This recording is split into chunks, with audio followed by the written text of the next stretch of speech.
안녕하십니까. 전격 시사 소현정입니다. 이란이 최고 지도자 무스타파의 첫 메시지로 호르무즈 해협을 계속 봉쇄하겠다고 선언하자 국제 유가가 종가 기준으로 배럴당 $100를 넘어서며 2022년 이후 최고치를 기록했습니다. 이 시각 증시 따라잡기에서 자세히 알아보고요. 16개 광역단체장 가운데 가장 먼저 대진표가 확정된 인천광역시에서 더불어민주당 후보로 단수 공천을 받은 박찬대 의원과 전격 인터뷰를 진행합니다. 정치와이에선 공소 취소, 검찰개혁 거래설과 오세훈 서울시장 공천 신청 보류 등 정치권 현안을 자세히 알아보고요. 사건와이에선 정진아 변호사와 함께 재판 소원제와 법 왜곡제 시행 첫날 나타난 변화와 과제를 심층적으로 알아봅니다.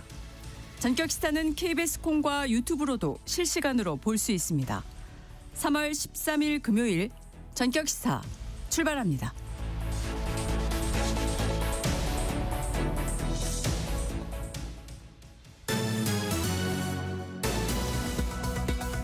금요일 뉴스 브리핑 시작하겠습니다. KBS 홍예림 기자 나와 있습니다. 어서 오십시오. 네, 안녕하세요.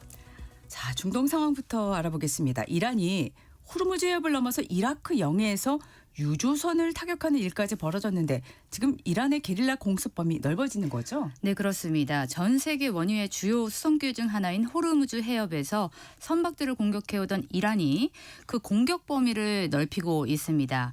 이란의 공격 목표는 원유에 집중되고 있는데요. 원유를 운반하는 유조선과 원유 저장 시설을 집중 공격하고 있습니다.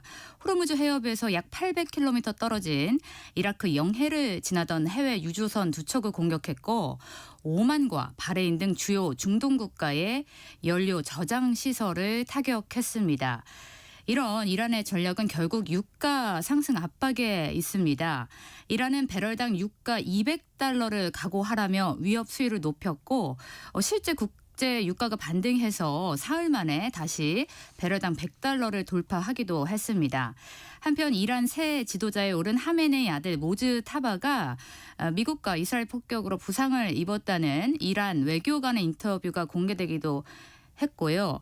또 어제 공식 성명을 내기도 했지만 아직 모습을 드러내지는 않고 있어서 전 세계 관심이 집중되고 있습니다. 네. 자, 중동 국가를 겨냥한 이란의 공격이 계속됐는데 지금 유엔 안보리가 결의문을 채택했습니다. 어떤 내용일까요? 그렇습니다. 중동 국가에 대한 이란의 공격을 중단할 것을 요구하는 결의가 뉴욕 유엔 본부에서 결의됐습니다. 15개 이사국 가운데 13개국 찬성으로 가결이 됐는데요. 러시아와 중국은 기권했습니다. 특히 러시아는 이번 결의안이 미국과 이스라엘의 이란에 대한 공격을 외면하고 있다고 비판했습니다. 한편 국제유가의 안정화를 위해 국제에너지기구가 사상 최대 규모인 비축유 4억 배럴을 시장에 풀기로 했고 미국도 이에 동참하기로 했습니다. 네, 국내 석유 가격 안정을 위해서 석유 최고 가격제가 오늘 0시부터 시행됐습니다. 네, 그렇습니다. 정부는 국내 기름값을 잡기 위해 1997년 유가 자유화 이후 처음으로 석유 최고 가격제를 전격 시행했습니다. 정유사가 주유소 등에 넘기는 공급 가격의 상한선을 설정해서 널뛰는 국내 유가를 안정시키겠다는 겁니다. 산업통상부는 오늘 0시부터 정유사가 주유소 등에 공급할 때 최대 가격을 보통 휘발유는 리터당 1,724원, 자동차용 경유는 1,710원으로 제한한다고 밝혔습니다. 최고 가격은 정유사의 주간 평균 공급 가격을 기준 가격으로 삼고요. 여기에 국제 석유 제품 가격 변동률과 세금을 반영해 산정합니다. 특히 가격 안정을 위해 이번 1차 최고 가격은 중동 사태 이전에 유가가 급등하기 전 가격을 기준 가격으로 삼았습니다. 이와 함께 석유 제품의 매점 매석 행위를 금지하는 고시를 시행해 국내 수급 차질을 막고 전국 주유소 가격 모니터링을 강화해 가격 교란 행위를 점검하기로 했습니다. 또 추경 방안도 더 구체화됐습니다. 이 대통령은 어제 청와대에서 열린 수석 보좌관 회의에서 이런 상황이 계속되면 소비 투자 심리가 위축되고 또 어렵게 맞은 경제 회복 흐름도 약화할 수 있다며 추가 경정 예산안을 최대한 신속하게 편성해달라고 밝혔습니다.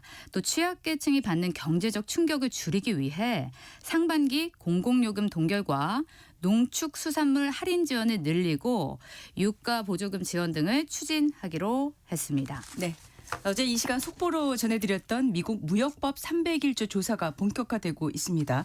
자, 연방 대법원 판결로 무효화된 상호관세 복원 작업의 하나로 분석이 되는데, 자, 우리 국회에서는 대미투자 특별법을 통과시켰습니다. 네, 그렇습니다. 어제 우리 시각으로 오전에 미국 무역대표부가 외국의 불공정 무역 관행을 파악한다며 한국 등 16개 국가의 무역법 301조 조사를 개시한다고 해 그 파장이 전 세계로 퍼졌습니다.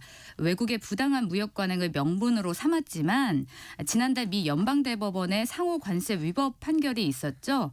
트럼프 행정부가 이번 조사를 바탕으로 상호 관세를 대체할 관세를 부과할 것으로 사실상 보입니다.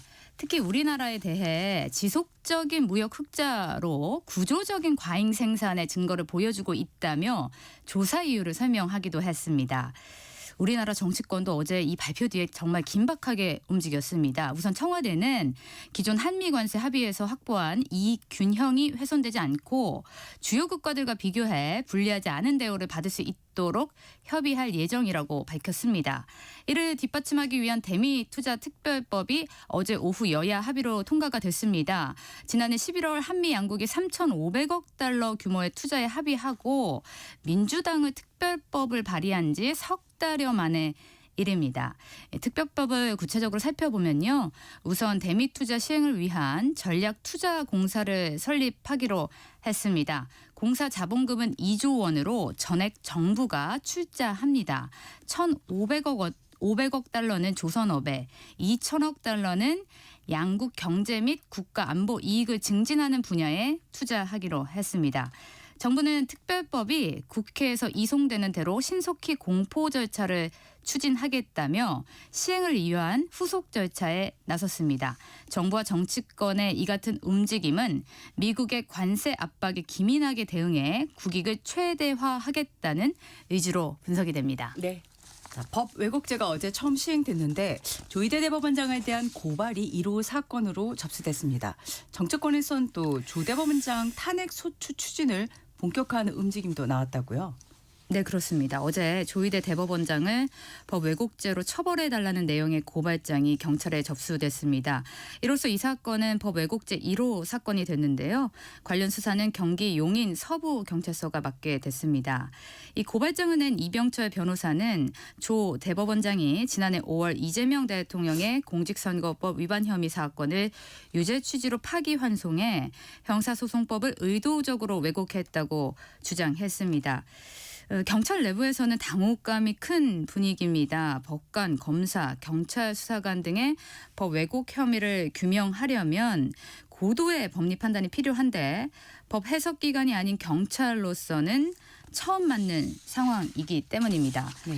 경찰은 일단 고발인의 주소지에 해당 사건을 배당했는데 추후 사안의 중대성을 반영해 다른 서로 재배치할 가능성도 있다고 밝혔습니다. 네. 조희대 대법원장에 대한 탄핵 소추안을 발의하겠다는 법여권 의원의 공식 입장도 나왔습니다. 민주당 김병주, 이성윤, 혁신당의 박은정 등 13명의 의원은 조 대법원장에 대한 탄핵에 나서지 않는 것은 입법부의 직무유기라며 탄핵 추진을 선언했습니다. 또 어제 함께 시행된 재판소원제 1호 청구로는 내전을 피해 11년간 우리나라에 체류하다 강제 추방된 시리아인 사건이었습니다. 어제 하루만 총 16건의 사건이 재판소원제로 접수됐습니다. 한편 어제 전국 법원장들이 한자리에 모여 재판소원제와 관련된 법령을 정비해 국민 부작용을 최소화하기로 했고요. 또 왜곡죄 시행으로 형사법관에 대한 보호와 지원 방안을 마련하기로 했습니다. 네. 지난 총선 당시에 사기 대출 등의 혐의로 재판에 넘겨진 더불어민주당 양문석 의원에 대해서 대법원이 징역형의 집행유예를 선고한 원심 판결을 확정했습니다. 네, 그렇습니다. 민주당 양문석 의원이 딸이 사업을 하는 것처럼 속여서 사업자 대출을 받은 뒤 서울 서초구 아파트를 샀다는 사기대출 혐의로 기소됐었는데요. 대법원 3부는 양 의원에게 징역형의 집행유예를 선고한 원심 판결을 확정했습니다. 공직선거법상 일반 형사사건에서 금고형 이상이 확정되면 의원직을 잃게 돼 양 의원은 대법원 판결에 따라 의원직을 상실하게 되는 상황입니다. 하지만 양 의원은 우리 가족 기본권을 간과한 부분이 있다고 판단되면 재판 소원 청구를 검토하겠다고 밝혔습니다. 양 의원이 재판 소원을 신청하면 의원직을 상실한 상태에서 헌재 판단을 받게 됩니다. 그러나 만약 대법원 확정 판결 효력 정지 가처분을 신청하고 인용이 되면 의원직 박탈도 미뤄지게 되는데요. 경기 안산갑 재보궐선거에도 영향을 미칠 것으로 보입니다. 네. 정치권 소식 알아보겠습니다. 민주당이 이재명 대통령 사건과 관련된 공소 취소 거래설에 대해서 강력하게 대응하기로 했습니다. 그리고 오세훈 시장은 후보 등록을 또 미뤘고요.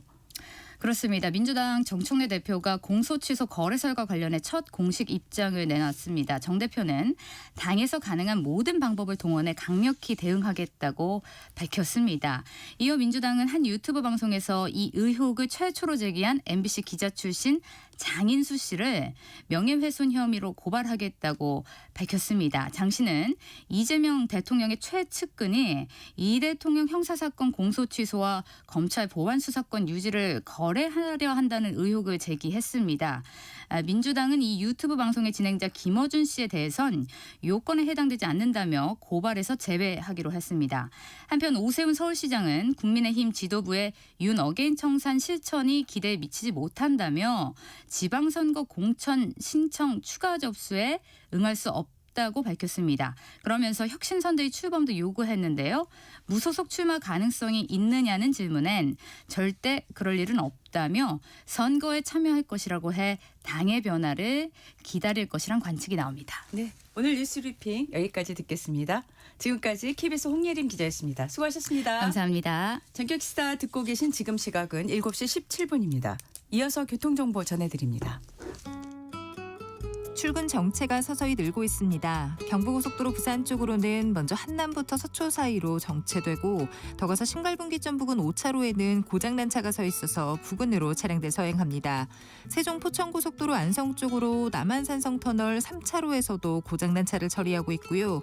영동고속도로 강릉 쪽으로는 서창분기점에서 월곡분기점 사이와 또 동군포에서 북수원 사이로 정체입니다. 반대 인천 쪽으로는 광교터널에서 북수원 사이로 더디게 지납니다. 강원권으로는 여전히 눈발이 날리고 있는 만큼 미끄럼 사고 나지 않게 각별히 신경 쓰셔야겠습니다. 순천 완주고속도로 순천 쪽으로 슬치터널 부근에서는 1, 2차로를 막고 장애물을 처리하고 있습니다. 호남고속도로 순천 쪽으로 광산에서 독림 사이 1차로에서도 도로에 떨어진 철제물을 치우고 있고요. 부산 외곽고속도로 기장 쪽으로 한림 부근 2차로에서도 역시 장애물을 처리하고 있습니다. KBS 교통정보센터에서 김민희였습니다.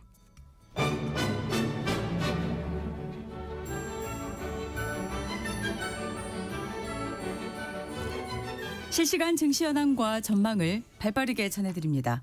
금요일 이 시각 증시 따라잡기 채슬리 투자자문의 주재한 팀장 스튜디오에 나와 있습니다. 어서 오십시오. 네, 안녕하세요.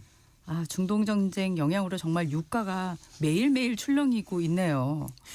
예, 그런 유가의 영향으로 증시도 하락을 했습니다. 네. 이번 증시 하락의 가장 큰 원인을 꼽자면 첫 번째가 중동 전쟁이고요. 네. 두 번째가 신용시장 불안인데요.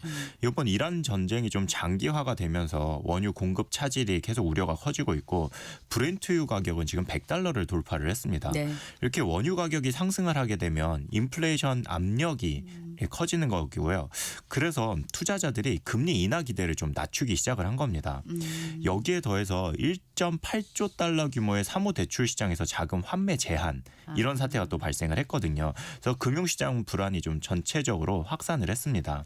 이것 때문에 은행주랑 성장주가 좀 동반 하락하면서 미국 증시는 전반적으로 약세를 보였습니다. 그러니까 전쟁이 유가 급등을 만들어냈고요. 이게 인플레이션 우려로 이어지면서 금리 인하 기대가 후퇴를 했고 결과적으로는 증시 하락이라는 흐름이 나타났습니다. 네. 미 증시 어떻게 마감했습니까? 예, 3대 지수가 1%대 중반 하락을 했고요. 필라델피아 반도체 지수도 3.4% 하락했습니다. 예. 에너지 섹터가 1%, 유틸리티와 필수 소비재 섹터가 소폭 상승을 했고 나머지 8개 섹터는 전부 하락한 하루였습니다. 미국 10년물 국채금리가 3.5bp 오르면서 4.26%까지 올랐습니다. 네. WTI 유가는 10% 오르면서 배럴당 96.4달러를 기록했고요. 브렌트유는 100달러를 돌파하면서 배럴당 101.8달러를 기록을 했습니다. 네. 지금 브렌트유 가격이 100달러를 돌파한 거 역시 지금 그 이란과 미국 이스라엘과의 전쟁이 장기화될 가능성을 우려하기 때문인 거죠. 예, 맞습니다. 이게 핵심 원인은 결국 호르무즈 해협 봉쇄 가능성 때문인데요. 브렌트유는 북해에서 생산되는 석유고요. WTI는 미국에서 생산되는 석유거든요. 네. 그래서 브렌트유 같은 경우는 중동이나 러시아, 유럽 혹은 글로벌 해상 운송 같은 리스크가 바로 가격에 반영이 됩니다.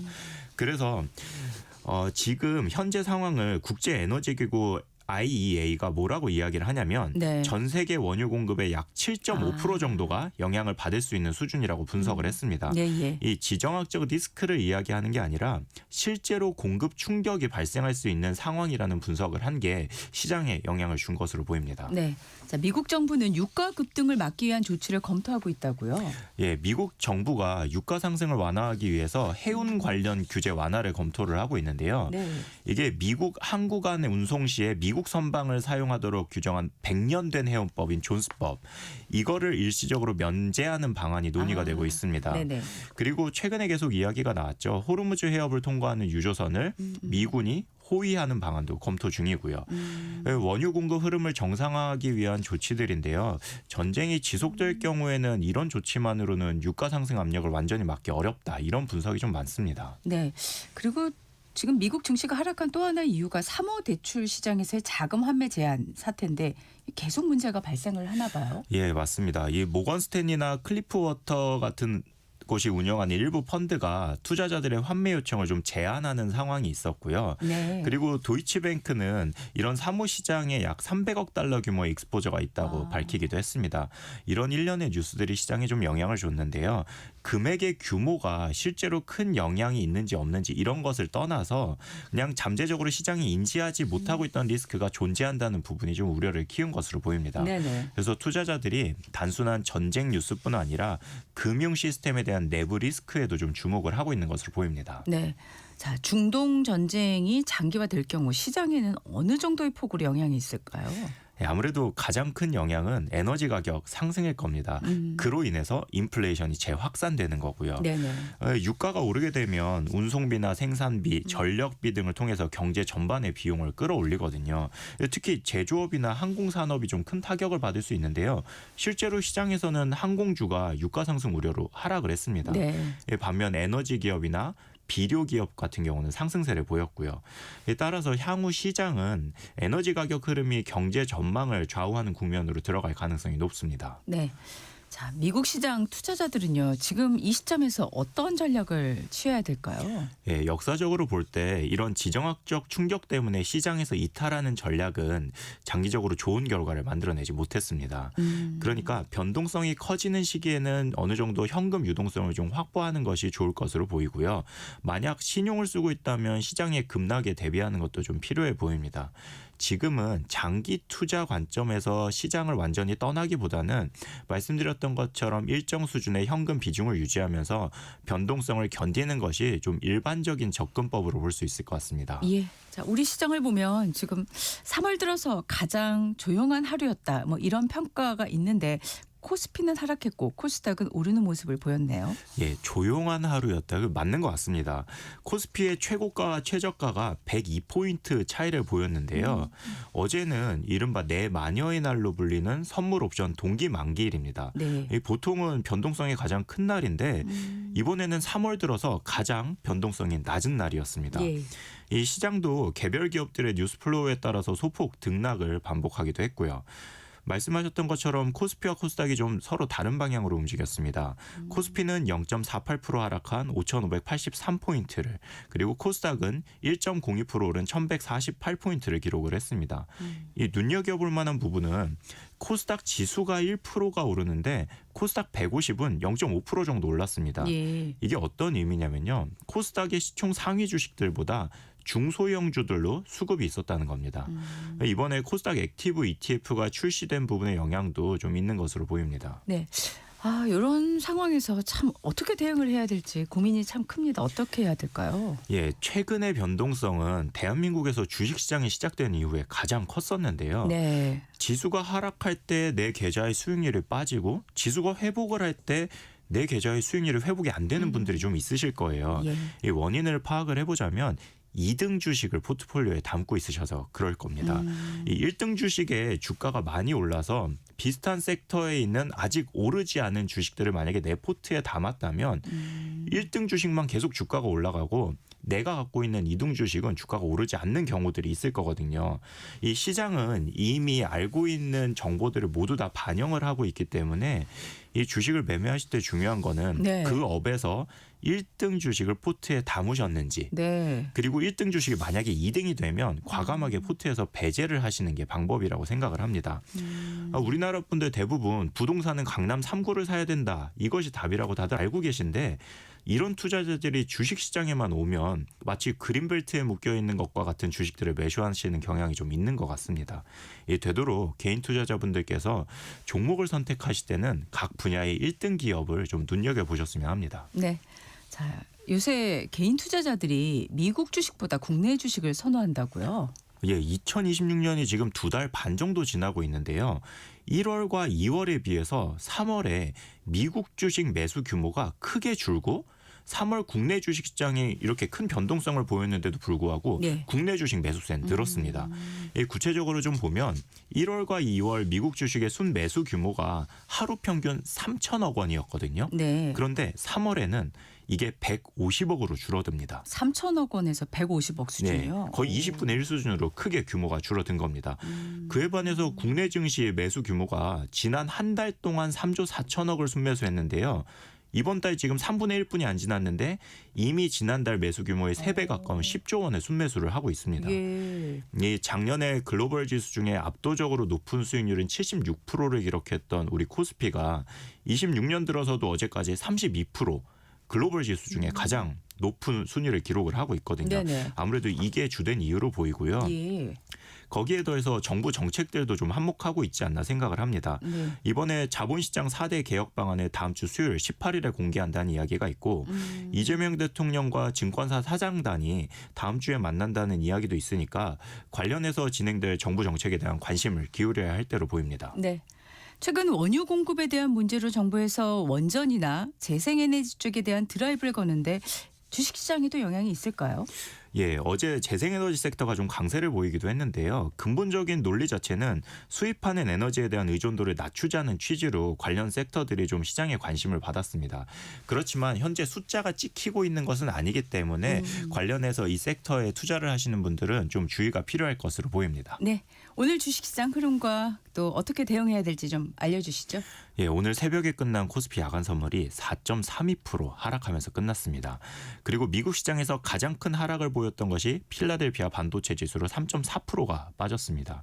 그래서 오늘 우리 시장 시초가는 개파락해서 시작할 가능성이 높습니다. 네. 근데 다음 주에 있을 시장과 관련된 조치들을 좀 기대를 하시면서 오늘은 그동안 매수하지 못하신 분들은 매수의 기회로, 그리고 이미 주식을 갖고 계신 분들은 잠시 변동성을 이겨내는 하루가 되셔야 될 것 같습니다. 네. 채슬리 투자자문의 조지한 팀장이었습니다. 고맙습니다. 예, 감사합니다. 이어서 오늘의 날씨 알아보겠습니다. 대한민국 중심 채널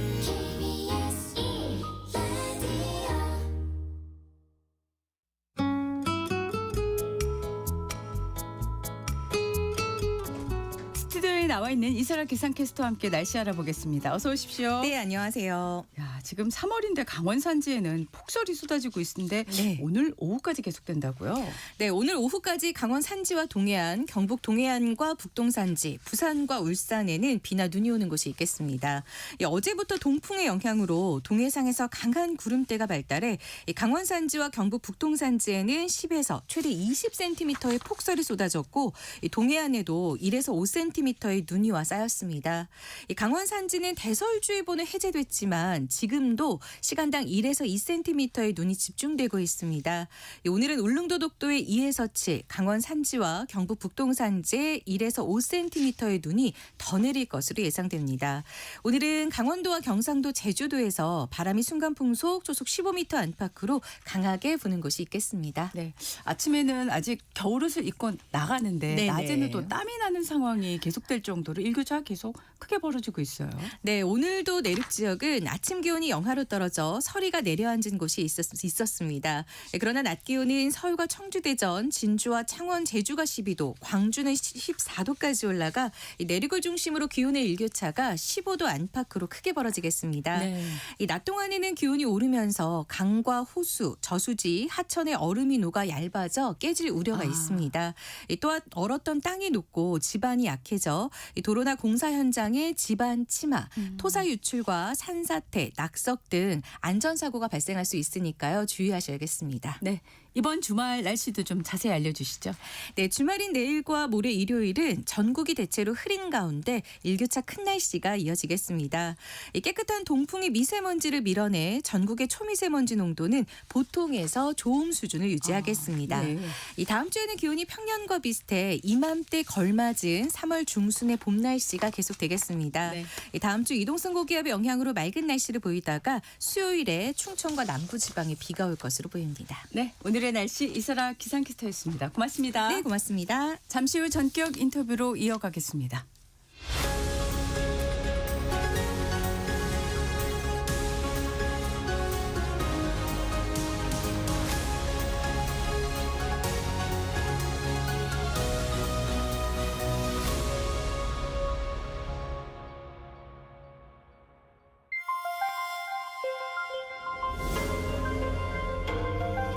KBS 1라디오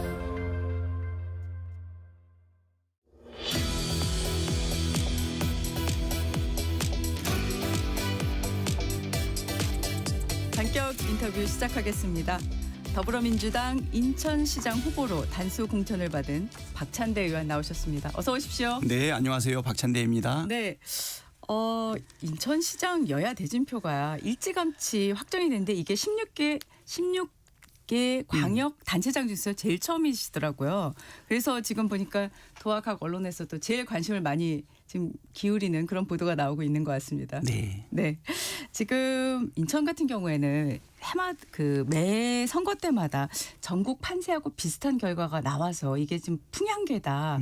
이렇게 이제 볼리는 곳인데 어떠세요? 당에서 왜 이렇게 단수 공천으로 2호시잖아요. 단수 공천 이후 일찌감치 후보로 의원님을 선택하셨다고 생각하십니까? 예, 16개 광역단체 네. 중에서 제일 먼저 대전표가 확정된 것은 네. 양쪽 다 후보가 단수로 정리가 됐기 때문에 일단은 그런 것 같아요. 네. 그럼에도 불구하고 빠르게 공천을 준 것은 수도권 특히 인천의 승리로 이번 지방선거에 승리의 교두보로 삼기 위한 부분이고 네. 내란을 극복하고 나서 네.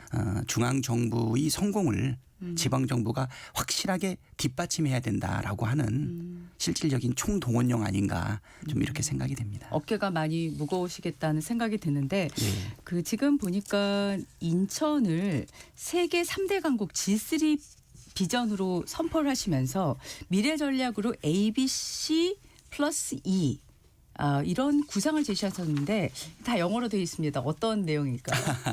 네, 네. 지금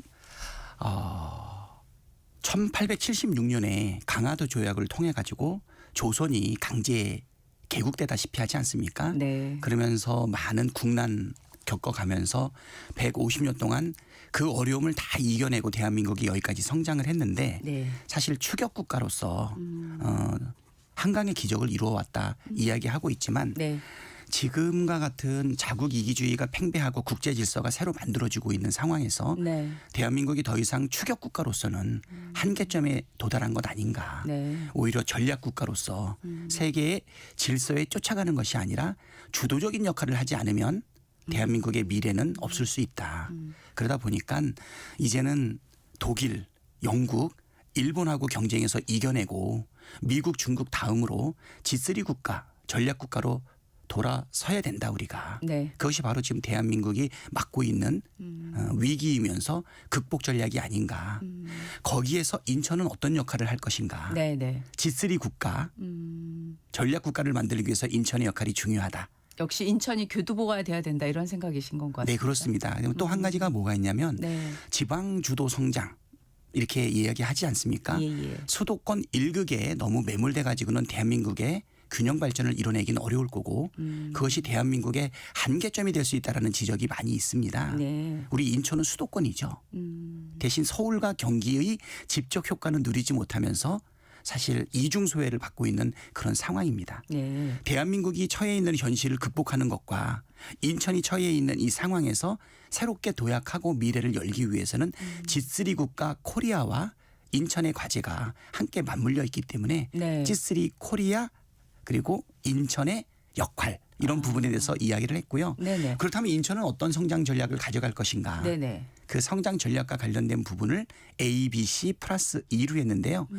A는 AI를 얘기하고 있습니다. 네. 공항과 항만을 가지고 있고 물류의 거점인 우리 인천이 AI 특히 물류와 관련된 피지컬 AI에서 승부를 봐야 된다. 네. 이런 부분이고요. 네. 경제자유구역에 또 바이오 클러스터가 지금 만들어져 있습니다. 네네. 그래서 이 바이오도 남이 주문한 제품을 만들어내는 수준을 뛰어넘어서 약을 설계하고 직접 만들어내는 수준이 돼야 된다. 네. 그리고 C는 네. 지금 관문 도시로서의 역할을 했던 인천이 컨텐츠의 세계 출항지가 돼야 된다 해서 컨텐츠를 의미하고 있고요. 네네. E는 에너지입니다. 아. 네, 지금 에너지 전환을 통해 가지고 수도권에 필요한 재생에너지를 직접적으로 공급하는 네. 에너지 자치도시뿐 아니라 네. 수도권의 에너지를 공급할 수 있는 이 부분.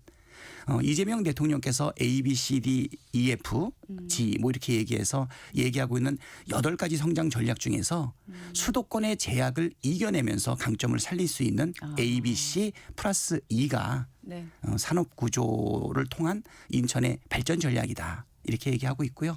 엊그저께 강화도 조약을 생각하면서 평화 전망대에서 한 말씀 더 드렸는데 네. 평화 이니셔티브 인천에서 시작해야 된다. 네. 뭐 이렇게 말씀드렸습니다. 네.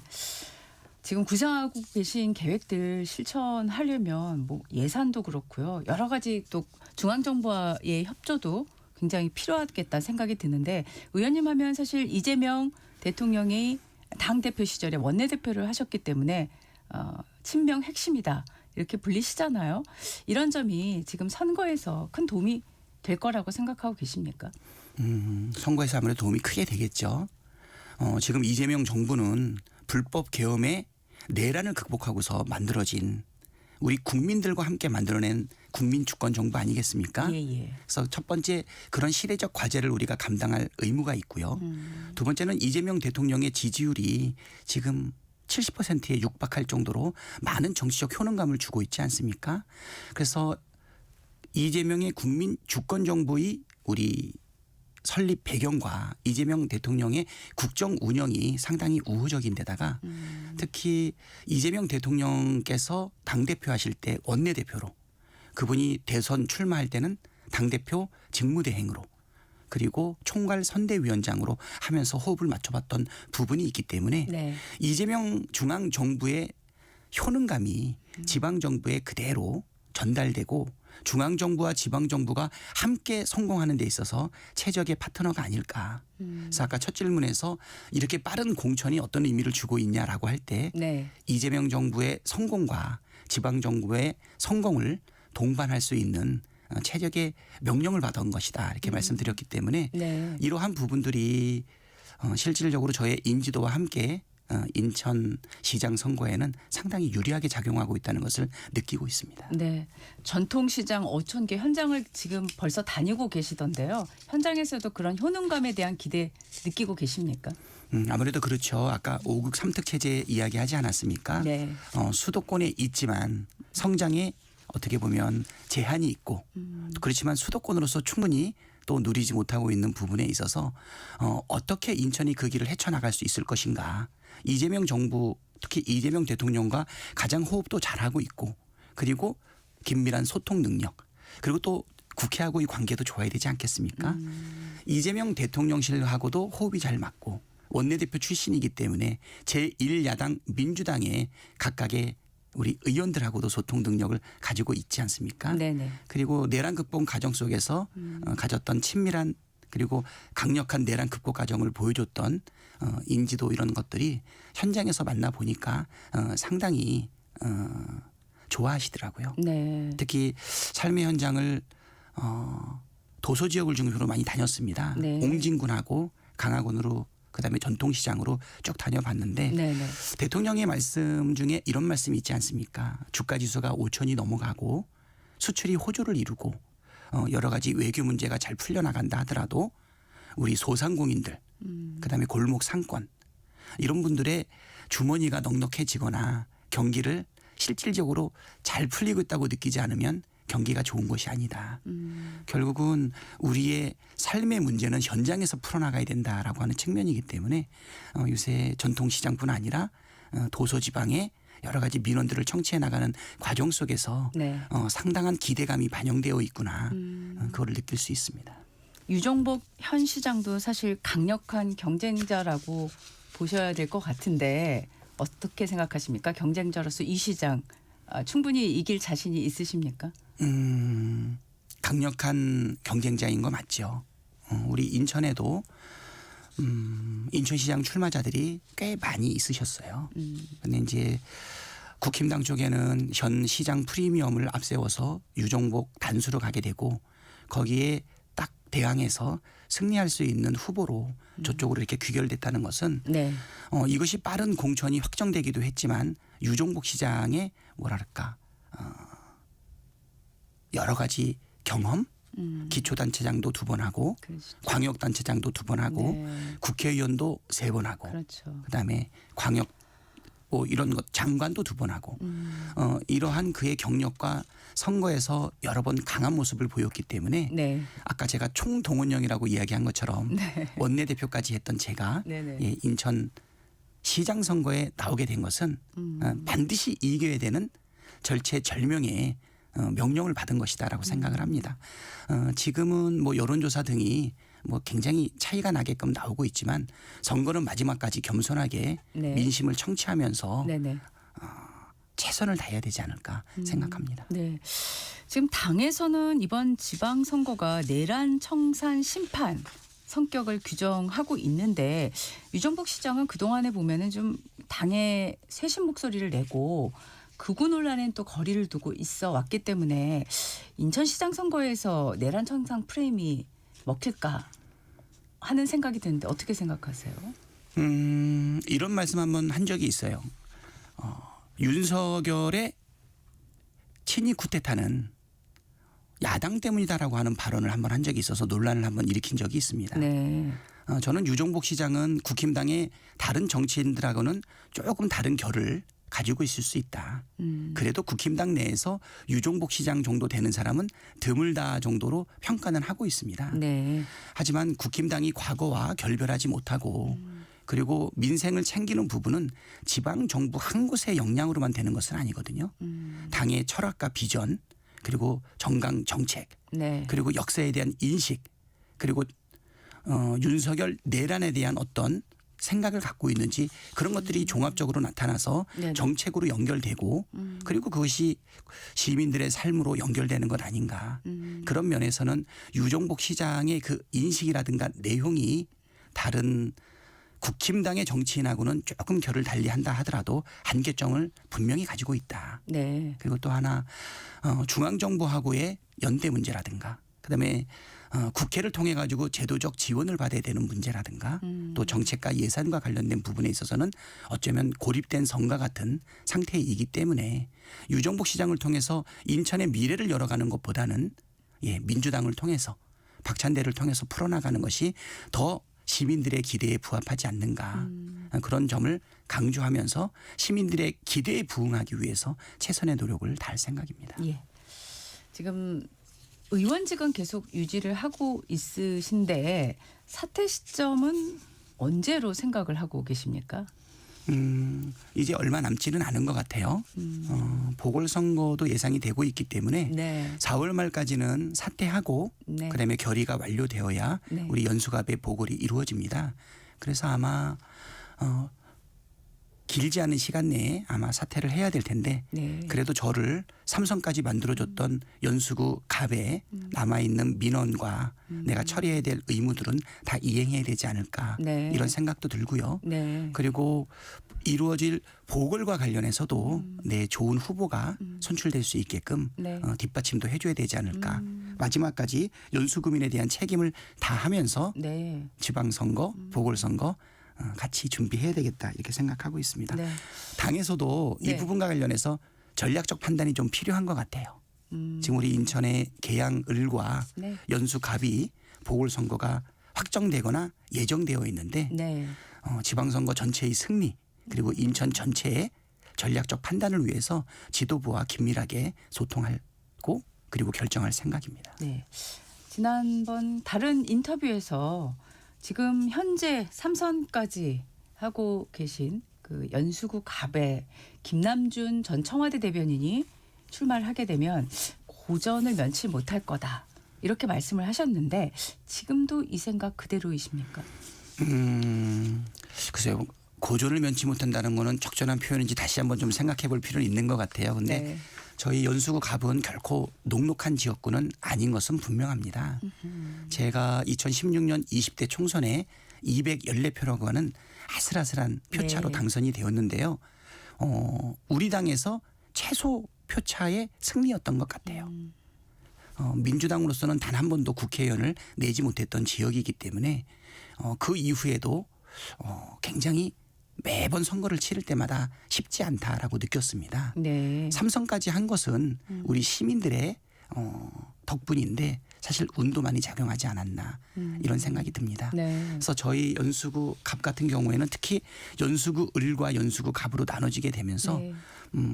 젊은 분들 그다음에 중산층들 전통적인 민주당 지지세가 연수구 을 쪽으로 많이 이동을 하게 되면서 연수구 갑은 점점 더 정무적으로는 어려운 지역이 됐기 때문에 꼭 김남준 전 대변인뿐이 아니라 네. 누가 오더라도 쉽지 않다. 승리를 하기 위해서는 정말 최선의 노력을 다해야 된다. 뭐 그런 의미로 말씀을 드렸던 겁니다. 네, 굉장히 관심을 많이 받고 있습니다. 연수갑 공천 출마 예상자로 사실은 또 박남춘 전 인천시장 거치도 거론이 되고 있지 않습니까? 그래서 이제 뭐 정가에서는 박 전 시장이 연수갑 출마가 사실상 약속받은 거 아니냐 뭐 이런 말도 나돌고 있더라고요. 어떻습니까? 연수갑의 지역적 특성을 고려하면 박남준 시장도 좋은 대안이 된다고는 생각이 되는데 확정된 것은 어느 곳도 아직은 없다. 제가 일전에도 말씀을 드렸지만 인천의 우리 14개 선거구 중에서 사실 도서지역 다음으로 어려운 것이 연수갑이라고 생각합니다. 네. 이번에는 옹진도 강화도 우리가 승리하기 위해서 최선의 노력을 다하고 있지만 보궐선거의 특성상 우리 연수갑 같은 경우에는 중도적 이미지가 좀 더 있으면 좋을 것 같고요. 그다음에 보수 확장성이 있는 후보 그리고 인지도가 높으면서 인천을 잘하는 후보가 오는 것이 상대적으로 유리하다. 네. 좀 이렇게 생각을 하고 있는데요. 네. 그런 면에서 보게 된다라고 하면 박남춘 전 시장도 좋은 후보의 자격을 갖추고 있다. 뭐 네. 이런 생각은 가지고 있어요. 네. 아마 여러 사람을 고려하고 있겠지만 네. 함께 고려되고 있는 후보가 아닐까 생각합니다. 전략 공천이 언제쯤 결정이 될까요? 아무래도 인천만 놓고 한다 그러면 뭐 3월 말이라도 할 수 있겠지만은 전국의 판세를 다 같이 보면서 그림을 그린다 그러면 4월 초중순까지는 가지 않을까 이런 생각도 있어서 네. 대신 뭐 인천에서 선거를 치르는 사람들은 빠른 결정을 아마 원하지 않을까 생각합니다. 저도 개인적으로는 빠른 결정이 이루어졌으면 좋겠습니다. 예, 알겠습니다. 지금 정치권 현안에 대한 질문을 좀 넘어가고자 하는데요. 최근에 이제 불거진 게 지금 공소 취소 검찰 개혁 거래설 논란입니다. 이게 점점 파문이 커지니까 어제 정청래 대표가 강력하게 대응하겠다고 했고 당 차원에서 이제 고발하겠다라는 입장까지 네. 이제 나왔지 않습니까? 네네네. 어떻게 보셨어요? 이 공천 거래설 이게 제기됐을 때 뭐 한창 운동 중에 사건 운동 현장에서 민심을 청취하시면서 이걸 접하지 않았을까 하는 생각이 드는데. 네. 예, 정신없던 중에도 지금 이 이야기를 들었는데요. 사실 거래설이라고 하는 것은 네. 뭐랄까 타협도 아니고 그렇죠? 그다음에 협상도 아니고 예. 특히 무엇과 거래한다는 것이냐라고 하면 공소 취소와 거래한다는 거 아니겠습니까? 예. 그것은 대상 자체가 맞지 않는다. 공소 취소라고 하는 것은 지금 속속히 드러나고 있지만 정치적 목적을 가진 정치 검찰들이 사실 증거를 조작하고 증언을 압박을 해서 특히 사법적으로 공경에 빠져 있는 사람들의 궁핍한 상황을 이용해 가지고 사실 사냥하듯이 이재명 대통령에 대한 기소를 쭉 유지해 왔던 것 아니겠습니까? 특히 쌍방울 같은 경우에는 김성태의 발언이라든가 주장이라든가 이런 것이 다 허위이고 압박에 의해서 발생했다는 것이 속속하게 드러나고 있는 상황에서 불법적인 기소, 사냥하듯이 만들었던 정치적 목적의 이러한 공소와 기소에 대해서는 취소하는 것이 당연히 맞다라는 입장이거든요. 네. 이것을 어떤 다른 대가를 줘가지고서 아니면 거래를 해가지고서 하는 뒷거래 같은 이미지를 주는 것은 부적절하다. 저는 분명히 그렇게 생각하고요. 공소 취소는 결국은 국정조사를 통해 가지고 이 공소 이재명 대통령을 둘러싸고 있는 5건의 공소 중에서 속속들이 증거가 나타나고 있는 부분에 대해서 국정조사를 하자. 그래서 분명히 어떤 것이 옳고 그른지 국민의 눈앞에서 우리가 밝혀내자. 그리고 공소 취소를 우리가 실질적으로 요구하고 있는 것 아니겠습니까? 이것을 검찰 개혁의 뒷거래로 만드는 의혹을 제기하는 것 자체에 대해서는 사실 경악할 수밖에 없다. 네. 이거는 이재명 대통령에 대한 명예훼손일 뿐만 아니라 사실은 일종의 정치적 공세 아닌가. 특히 내란의 강을 넘지 못해서 임박한 지방선거에서 면피하기 위하거나 아니면 궁핍한 상황을 피하기 위해서 억지로 지금 여러 가지 행동들을 하고 있지 않습니까? 이거를 일체 돌리기 위한 국힘당의 전략에도 이용당할 수 있는 부분이기 때문에 네. 이 부분에 대해서는 강력하게 대항해야 된다라는 입장은 맞는 것 같고요. 네. 당에서는 여러 가지 법률적 검토를 하고 난 다음에 해당 기자를 고발한 것으로 알고 있습니다. 네. 근데 그 기자가 출연한 그 프로그램을 진행한 김어준 씨는 또 고발 대상에서 제외하셨더라고요. 그것은 법률 검토를 진행하고서 했다라고 얘기를 하고 있는데요. 네. 그거는 국민들과 지지자들이 정서하고는 좀 차이는 좀 있는 것 같은데 예, 법률적 검토를 통해 가지고 한 결정이니까 일단은 존중을 하고요. 네. 강력하게 대응하는 자세는 견지해야 되지 않나 이렇게 생각합니다. 그 해당 방송에 출연을 중단해야 하는 거 아니냐 이런 얘기가 나오는데 어떻게 생각하십니까? 그런 요구 있을 수 있다고 봅니다. 그리고 거기에 출연하는 사람들이 지금 현재는 재량으로 좀 출연을 하고 있는데 글쎄요. 아마 출연자가 많이 좀 감소하지 않을까 이렇게 생각을 하고요. 저는 개인적으로는 출연하지 않은 지는 꽤 오래된 것 같습니다. 특별한 이유가 있으셔서 출연하지 않으셨던 건가요? 글쎄요. 작년 8월 이후에는 제가 출연하지 않았던 것 같아요. 저희 프로그램도 계속 거듭 섭외를 요청했지만 이제서야 나오셨으니까. 네. 알겠습니다. 법 왜곡죄 그리고 재판 소원죄가 이제 시행이 됐습니다. 첫날 보니까 그 재판 소원죄는 16건의 사건이 접수가 됐고 법 왜곡죄 1호 고발이 지금 조희대 대법원장이 지금 고발이 됐거든요. 어떻게 보세요? 아무래도 5월 1일 네. 대법원의 파기환송이 우리 국민들한테 아주 강하게 각인이 됐던 것 같아요. 네. 내란을 극복하는 과정 속에서 4월 4일 날 우리 국민들과 함께 빛의 혁명을 통해서 내란 속에 윤석열을 파면하고 그리고 대선이 시작이 되었는데 네. 갑자기 5월 1일자로 대선 후보의 예, 정치적 생명을 끊는 일이 벌어진 것 아닙니까? 1900 몇 년도였죠? 조봉암 선생이라고 있었는데 네.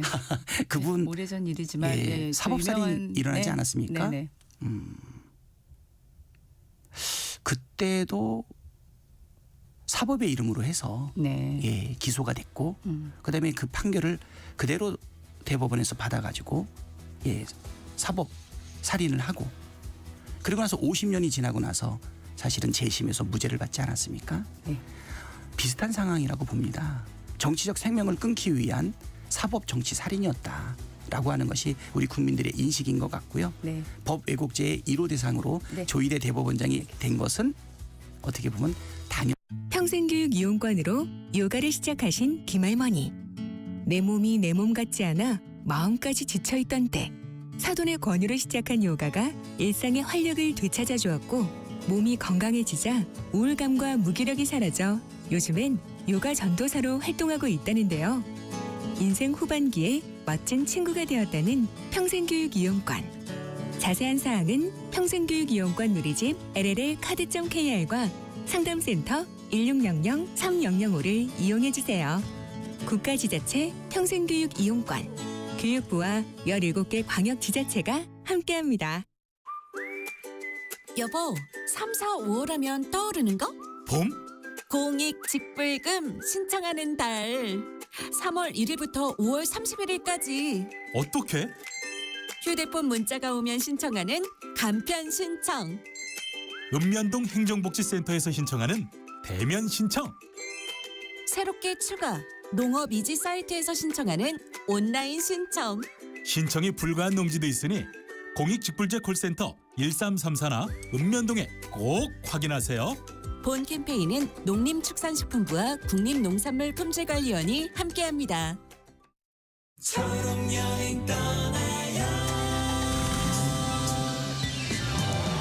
안녕하세요, 권진아입니다. 오늘 사연은 서현님이 보내주셨네요. 발달장애가 있는 아들 진우와 양평 두물머리에 다녀왔습니다. 이번에는 장애인 편의 차량 지원 사업 초록여행의 차량을 이용한 덕에 편하게 다녀올 수 있었습니다. 탁 트인 강에서 핫도그를 먹으며 아이의 눈을 지그시 바라보는 순간 해맑게 웃는 진우의 미소와 따뜻한 손의 온도에 우리의 봄소풍이 소중한 기억으로 남았습니다. 우리 함께 떠나봐요. 어디라도 좋아 좋아. 자 출발해요. KBS 연중 캠페인 초록여행 떠나요는 장애인의 자유로운 여행을 응원하는 기아와 그린라이트가 함께합니다. KBS 라디오를 스마트하게 즐길 수 있는 방법. 스마트폰 플레이 스토어나 앱 스토어에서 KONG KBS 콩을 검색해서 다운받는다. 맨 아래 여기를 눌러 채팅에 참여하세요로 가서 사연도 신청곡도 마음껏 보낸다. 지금 내가 듣고 있는 라디오, DJ는 뭘 하고 있는지, 게스트는 누구인지 보고 싶다면 오른쪽 위 카메라 모양을 누르고 보이는 라디오로 즐긴다. 방금 들은 그 노래, 아까 들은 그 노래, 가수와 제목이 궁금하다면 오른쪽 아래 음표 버튼을 눌러서 실시간 선곡표를 확인한다. 전국 세계 어디서나 이것만 기억하세요. 콩을 깐다.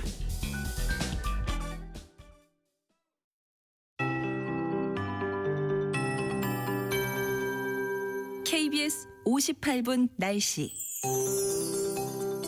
현재 서울 등 서쪽 지역을 중심으로는 맑은 날씨를 보이고 있습니다.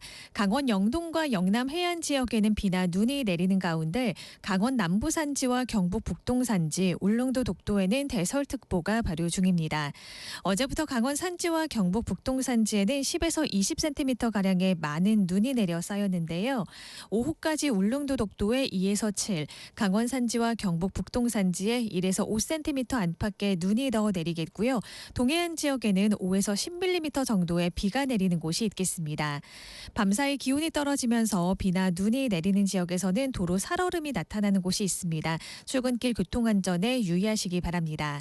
강원도와 영남, 제주도에는 바람이 강하게 불겠고요. 오늘 중부지방은 대체로 맑겠고 남부지방과 제주도는 가끔 구름 많겠습니다. 청정한 동풍이 불어오면서 전국의 미세먼지 농도는 좋음에서 보통 수준이 예상됩니다. 주말 동안에는 전국의 하늘빛만 대체로 흐리겠고요. 뚜렷한 눈비 소식은 없겠습니다. 당분간 평년 이맘때 기온을 보이며 일교차가 크게 나겠는데요. 현재 기온 서울이 3.2도, 대구 3.8도, 광주 3.9도를 보이고 있고요. 낮에는 서울과 대전 12도, 대구 11도, 광주는 14도까지 오르겠습니다. KBS 58분 날씨 조하늘입니다.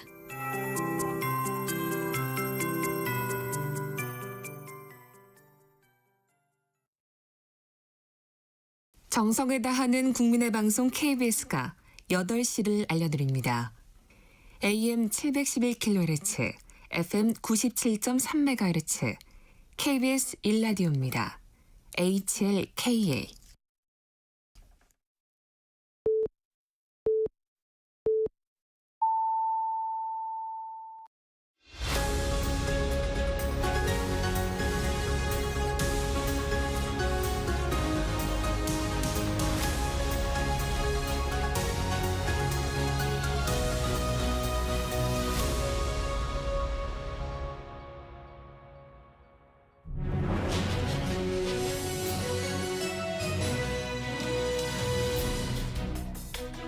금요일 한 주간의 정치 이슈 속 궁금증을 풀어보는 시간이죠. 정치와이.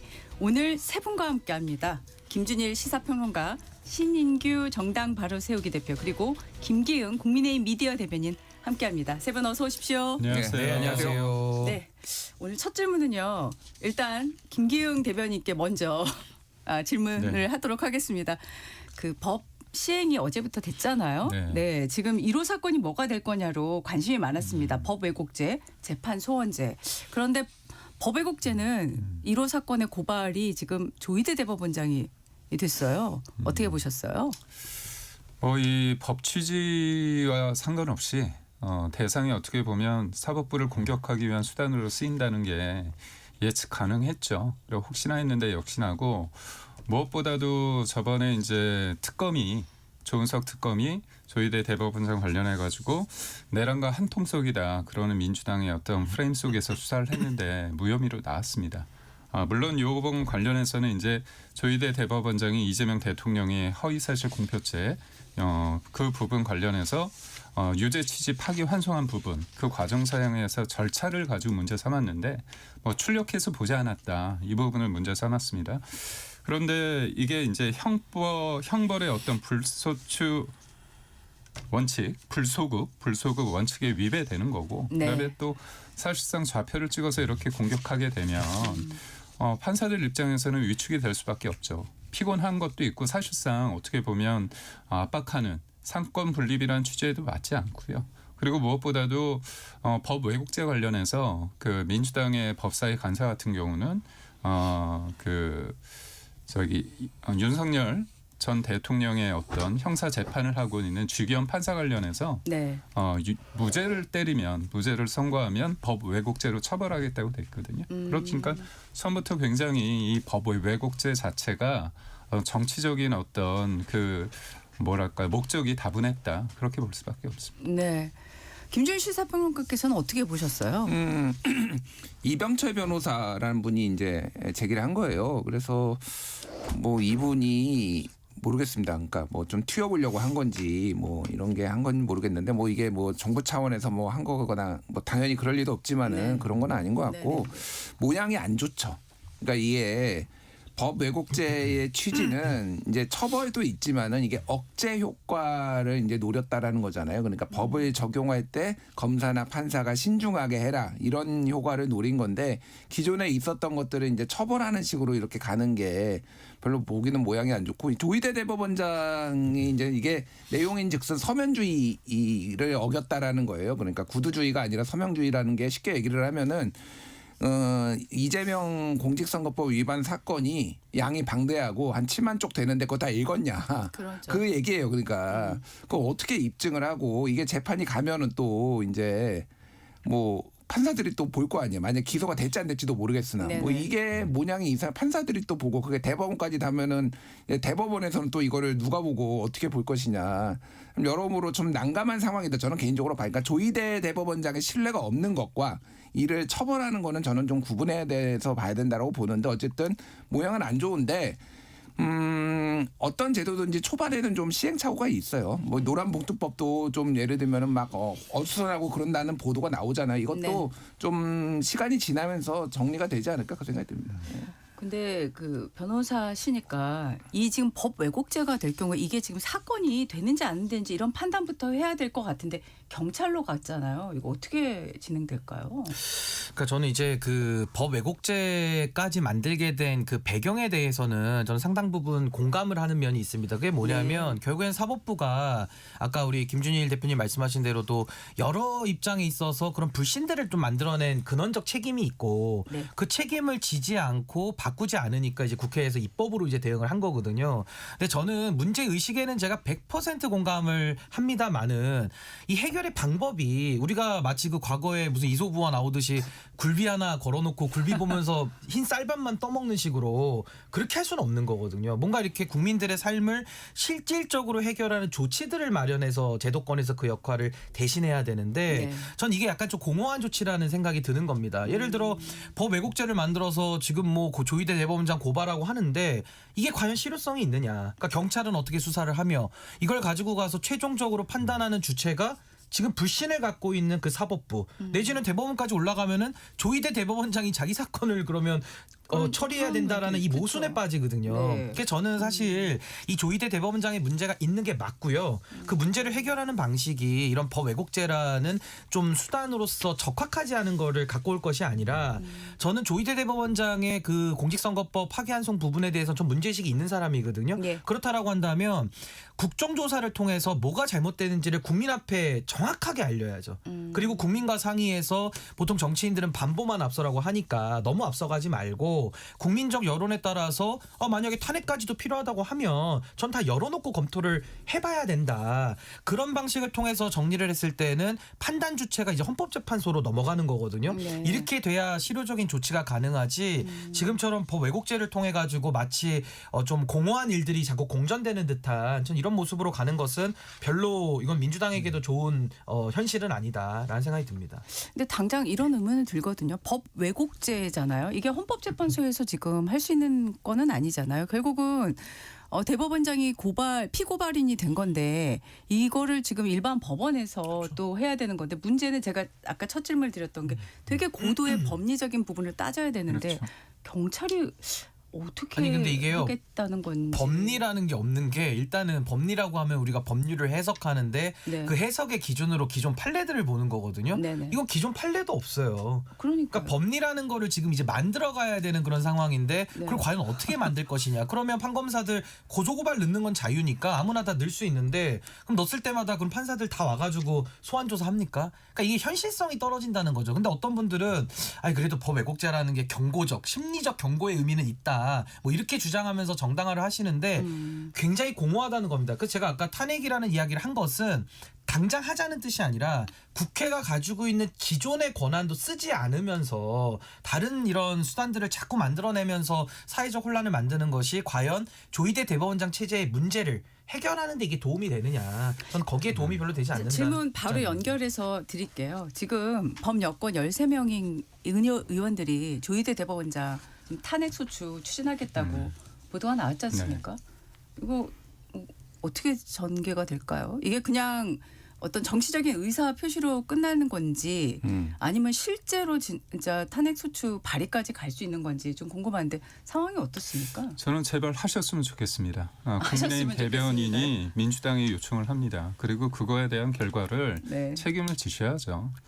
제가 볼 때 왜 탄핵을 하죠? 이재명 대통령에 대해서 유죄 취지 파기환송에서 유죄 판단을 내렸기 때문에 그런 겁니까? 아니면 빨리 해서 그렇습니까? 전 궁금한 게 작년 민주당이요. 대법원에서 판단을 내린다고 했을 때 민주당 반응이 뭐였습니까? 박지원 의원 같은 경우는 이거 무죄다. 알아보니까 무죄다 그런 얘기까지 하셨습니다. 그리고 이재명 당시 후보마저도 빨리 해도 문제 없다 그렇게 말씀하셨습니다. 그러면 절차적 하자나 아니면 빨리 했다 이게 문제가 아니죠. 본인들은 무죄라고 생각했는데 유죄 판단이 나왔기 때문에 이거에 대해서 프레임을 거는 겁니다. 4인 회동설 관련해서 어떻습니까? 서영교 의원 그리고 부승찬 의원이 상임위에서 그리고 또 본회의장에서 말씀을 하셨잖아요. 그거에 대한 책임이 있습니까? 4인 회동설 관련해서. 그리고 조은선 특검은 내란 특검은 민주당 추천 아닙니까? 민주당 추천을 한 특검이 그거 다 알아봤는데 무혐의 나왔잖아요. 그래서 저는 본인들의 어떤 입맛대로 이재명 대통령이 유죄 판단이 나왔다는 이유로 이렇게 왜곡했다. 아니면 문제가 있다. 탄핵했다. 탄핵에 대한 근거를 적시하시고 그거에 대해서 책임을 못 지운다면 그 결과에 대해서 만약에 기각이나 각하가 나온다면 그거에 대해서 정치적 책임을 받으셔야죠. 그러니까 윤석열 전 대통령의 탄핵 말고 나머지는 다 기각되지 않았습니까? 그렇다면 이 남발에 대해서 정치적 갈등에 대해서 그러면 민주당은 어떤 책임이 있습니까? 근데 이게요, 그 네. 법원 노조에서 지난 3일에 성명도 낸 바가 있는데 저는 지금 이 13명의 의원들 범여권으로 표현을 합니다만은 이분들이 이렇게 단독으로 앞서 나가니까 지금 이런 비판을 자꾸 초래한다고 저는 보거든요. 그러니까 저는 지금 우리 김기용 대변인께서 말씀하신 대로 저는 다 동의할 수 없는 얘기를 지금 하시는데 이런 내용들을 설명을 하고 이제 국민들에게 탄핵 얘기를 상의를 하는 것이 맞지. 먼저 탄핵을 걸어놓고 우리는 탄핵 먼저 할 거야. 이렇게 가는 것은 저는 공격을 위한 빌미를 줄 뿐이다라는 생각이 들고 그럼 왜 조희대 대법원장이 문제가 있는지는 제가 설명을 좀 한번 드려보면 네. 아까 그 파기환송 그 관련돼서 이재명 대표 사건이죠. 절차 위반에 대해서는 이미 천대엽 법원행정처장이 국회 나와서도 여러 차례 거짓말한 것까지 다 이미 드러났습니다. 이건 국회 청문회를 통해서도 절차 위반과 거짓말이 다 드러났고요. 더 중요한 건 사법부가 정치적 중립은 생명이거든요. 근데 정치적인 개입을 통해서 선거 개입을 통해서 정치적 중립 의무를 침해한 거 아니냐, 위반한 거 아니냐라는 게 지금 핵심이고 그럼 어떤 헌법적 기본권이 침해되느냐? 당시에 대선에 출마하는 이재명 후보의 선거운동 기회 자유 이건 헌법에 보장된 기본권입니다. 그 자유 균등의 원칙을 침해했다라는 것이고 더 나아가서는 국민의 선택권이라고 하는 국민주권을 침해한다라는 이건 탄핵 사유로 삼을 수 있는 내용인 건 맞거든요. 네. 근데 이런 부분들에 대해서 사법부의 문제를 정확하게 국민 앞에 펼쳐놓고 국민들을 설득한 다음에 국민들의 뜻을 가지고 탄핵을 논의를 하는 것이 순서에 맞지. 이렇게 13명의 의원들이 책임지지도 못할 일을 먼저 벌려놓고 우리가 먼저 탄핵할 테니까 국민들 따라오셔라. 전 이런 식의 업무 처리를 하는 것이 오히려 빌미만을 주는 전 이런 게 참 답답하고 안타깝다라는 생각이 듭니다. 공감대가 적습니까? 지금 이 탄핵 소추 추진에 대해서. 공감대도 공감대인데 의미가 없어요. 13명이 뭐 한다고. 그러니까 기본적으로 네. 발의를 3분의 1 국회의원 재적의 3분의 1이면은 지금 100명이죠. 100명이 해야 되는 건데 당론으로 민주당이 채택하지 않는 이상 이거는 불가능한 얘기라서 그냥 몇몇 의원들이 조금 튀어보려고 지금 열심히 하시고 계신데 의미 없는 얘기다. 근데 그런 게 일을 그르치는 게 저는 문제라고 보는 거예요. 이게 공격의 빌미만을 주고 아무것도 해결되지 않고 자기들의 이익을 위한 이런 정치 행위를 하니까 전 이건 참 문제가 좀 심각하다고 봅니다. 네. 저는 법 왜곡죄가 어떻게 보면 판사나 검사가 이거를 적용을 잘못했을 때 직권남용죄로 처벌할 수 있거든요. 기존에 법이 있습니다. 근데 이제 법을 만들었는데 그렇다면 저는 입법 왜곡죄도 만들어야 된다고 봅니다. 법안이 사실 뭐 선의를 가지고 하더라도 결과적으로 문제 있는 게 많지 않습니까? 그리고 정치적으로 의도를 가지고 만든 위인설법도 많습니다. 그러면 입법 왜곡죄도 만드시고 저는 이 탄핵 왜곡죄도 만들어야 된다고 봅니다. 윤석열 전 대통령 관련해서 헌재에서 파면 결정을 할 때 뭐라고 얘기를 했냐면 법 위반의 의혹만으로 근거해서 탄핵 심판 제도를 오로지 정부에 대한 정치적 압박 수단으로 이용하는 것은 탄핵 심판 제도의 본래 취지에 부합하기 어렵다 얘기했습니다. 결국 뭐냐면 탄핵을 남용한다는 거를 헌재에서 얘기를 한 거거든요. 근데 지금 여전히 뭐 껄핏하면 탄핵 하는 거 아닙니까? 그렇다면 탄핵의 엄중함과 그런 부분에 대해서 무게감을 가지기 위해서는 탄핵 왜곡죄도 만드십시오. 너무 나간 얘기를 지금 하시고 네, 뭐 무슨 취지인지는 알겠는데 네. 그러니까 이건 좀 이제 자제할 필요가 있다. 저는 그 생각은 하고 지난번에도 제가 지난주에도 말씀드렸지만은 이 국민의힘에서든 뭐 그쪽 보수 쪽에서든 이거 빨리 위헌법률 심판 빨리 헌재에 넣어라. 그래서 판단을 좀 받아보고 싶어요. 저는 이게 그리고 이런 논란과 혼선을 좀 줄이기 위해서도 네. 명확하게 문제가 있는 건지 없는 건지 문제가 없다고 하면은 정치적으로 논란은 될 수 있을지언정 네. 그냥 이대로 가는 게 맞다고 봅니다. 만약에 뭐 위헌이라고 나오면은 네. 그러면 고쳐야죠. 법을 네. 폐기하거나. 근데 이제 법적으로는 이제 권한쟁의 심판할 수가 있고 이제 헌법소원이라는 거는 아무나 할 수 있는데 이거 네. 공권력 행사로 볼 수는 없고 결국에는 위헌법률 심판으로 가려면은 이게 재판의 전제가 돼서 이제 재판이 개시가 되면 그때 이제 판사가 제청하거나 그 재판 당사자가 또 헌법소원으로 갈 수 있거든요. 그러니까 조금 이거는 위헌성을 따지려면 뭐 네. 권한쟁의를 당장하지 않는 이상은 조금 네. 시간은 좀 걸릴 수 있다라는 말씀만 드립니다. 네, 후속 보도가 어디서 나올지 또 벌써 짐작이 가네요. 말씀 들으니까. 그리고 어제 재판 소원제 관련해서 16건이 접수됐는데 물론 재판 소원제 관로 지금 한 건 아니지만 어제 지금 대출 사기 혐의로 기소된 양문석 민주당 의원의 그 대법원 확정 판결 이후에 양 의원이 기본권 침해 여부 좀 검토한 다음에 재판 소원제를 이용할 수 있다는 뜻을 시사를 했거든요. 어떻게 생각하세요? 아니 근데 재판소원 제도는 상당히 유의미한 제도고 기본권을 침해했을 때 사법부도 헌법 아래 있다라는 걸 우리가 한번 따져보자라는 네. 상당히 좋은 취지로 됐는데 물론 네. 악용 가능성이 있습니다. 그래서 이제 제도의 운영 면에서 악용 가능성을 최소화하는 게 이제 앞으로 남은 입법 과제인 거거든요.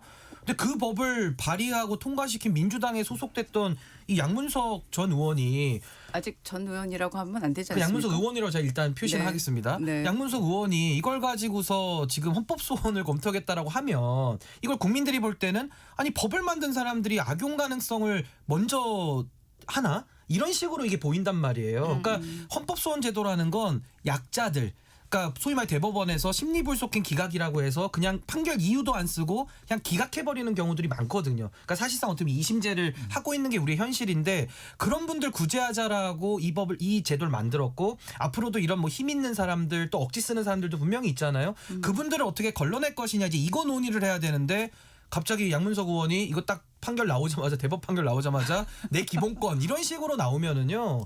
이거 국민들이 재판소원제도 동의했다가도 마음이 틀어질 수밖에 없는 거예요. 그러니까 저는 이거는 좀 책임지지 않는 모습 아니냐. 저는 이건 매우 잘못된 행동이라고 저는 봅니다.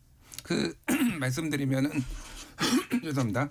재판소원제 1호는 지금 시리아 난민 강제 퇴거와 네. 관련해서 지금 올라온 거예요. 저는 이거는 굉장히 취지에 맞다고 봅니다. 물론 이제 시리아 국적 난민이니까 우리나라 국민인지 여부로 따져요. 국민의 기본권이 침해됐을 때 이게 할 수 있는 건데 대상이 되는지 안 되는지는 모르겠으나 네. 이 법의 어쨌든 전체적인 취지, 기본권이 침해됐는지 안 됐는지를 보는 이런 거에는 상당히 맞는 거죠. 근데 뭐 이게 그러니까 양문석 의원이 활용을 하겠다고 하는 거는 이제 정치적으로 비난할 수 있는데 뭐 모르겠습니다. 신속하게 각하가 될 가능성이 매우 높다라고 보고. 네. 근데 이제 이걸로 인한 약간의 혼선들은 생겨요. 그러니까 정치적인 혼선은 뭐냐면은 사실은 지금 전 의원이 맞죠. 전 원래대로 의원 하면 그렇죠. 아니, 원래대로가 아니라 지금도 전 의원이에요. 의원직은 상실이 됐어요. 그런데 지금 어떻게 되냐면은 헌재에 그러니까 이거를 이제 재판 소원을 넣고 그러니까 그 다음에 헌재에 이거를 가처분 신청을 내면은 이거를 집행을 대법원의 형 확정을 집행을 정지시켜달라는 가처분 신청을 내서 그게 인용이 되면은 그때는 전 의원이 아니라 다시 다시 현 또 의원이 현 의원이 되는 겁니까? 현 의원이 다시 되는 건데 문제는 아니, 이게 좀 복잡해요. 왜냐하면 법적으로 지금 이 제도가 불신하기 때문에 죄송합니다. 논란이 좀 정치 있어요. 와인데 제가 쓸데없는 질문을 일반적인 했네요. 해석을 제가 말씀드리는 네, 거예요. 네. 그런데 일반 문제는 4월 30일까지 이게 보궐이 되는지 의석이 있는지 없는지가 확정이 돼야 되는데 그렇죠. 만약에 4월 30일 그러니까 이거 다 가정이에요. 가처분 신청이 인용이 됐어요. 근데 4월 30일까지 안 나와요.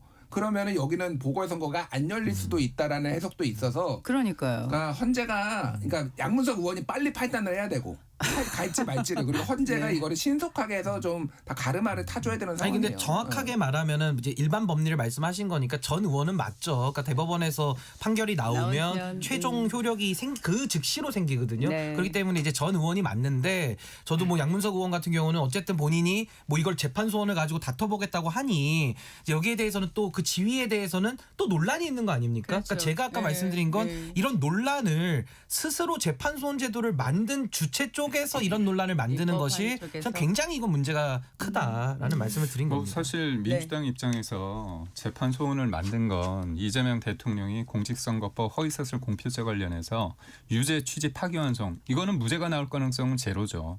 그렇기 때문에 대법원에서 유죄 판단 최종 확정될 겁니다. 그럼 이거 유죄잖아요.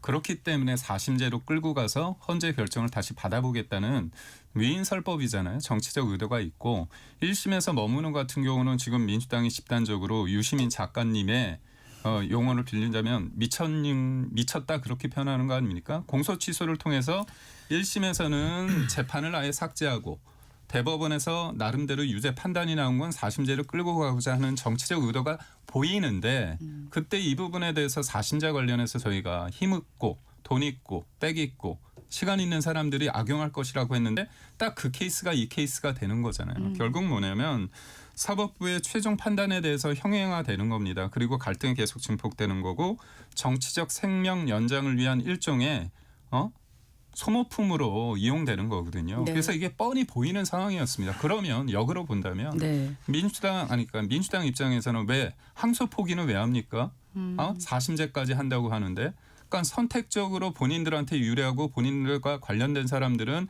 1심에서 무죄나 일부 무죄되면 항소 포기해가지고 그냥 무죄로 만들어버리고 그다음에 불리하게 되면 법 왜곡죄를 통해 가지고 판사나 검사를 공격하고 이 모든 게 과연 법이란 것들이 대한민국에서 이렇게 80년 동안 유지된 법이 갑작스럽게 이렇게 변해야 된 이유가 무엇인가. 그래서 저는 무슨 생각이 드냐면 법이 권력을 통제하는 장치인지 아니면 권력에 의해서 아니면 독재에 의한 충실한 도구로 쓰이는지에 대해서 국민들은 지금 엄중하게 바라보고. 근데 전 요거는 제가 반박을 안 할 수가 없는 게 그 공직선거법 사건이 김기영 대변인 그거 다 아실 텐데 항소심에서 원래 무죄가 났던 사안이에요. 1심은 유죄, 2심은 무죄. 근데 이게 대법원 갔다가 유죄 취지로 지금 돌아온 거거든요. 그러면 이렇게 1심과 2심과 대법원의 판사들의 다수들이 생각이 다른 거 아닙니까? 이런 걸 가지고 처벌하겠다는 것 자체가 정치적이라는 걸 전 먼저 말씀을 드리는 거고 공직선거법도 100만 원 이하까지는 피선거권이 유지가 돼요. 그렇기 때문에 이게 돌아가서 설사 유죄가 되더라도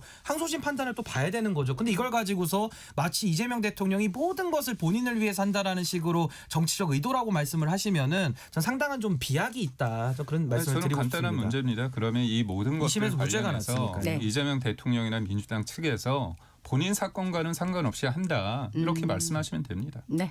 자, 일단 지금 상황이 어떻게 될지 조금 더 두고 봐야 되는 상황이지만 안산갑 지역구 이거 어떻게 될지 되게 궁금하거든요. 어떻게 갈까요?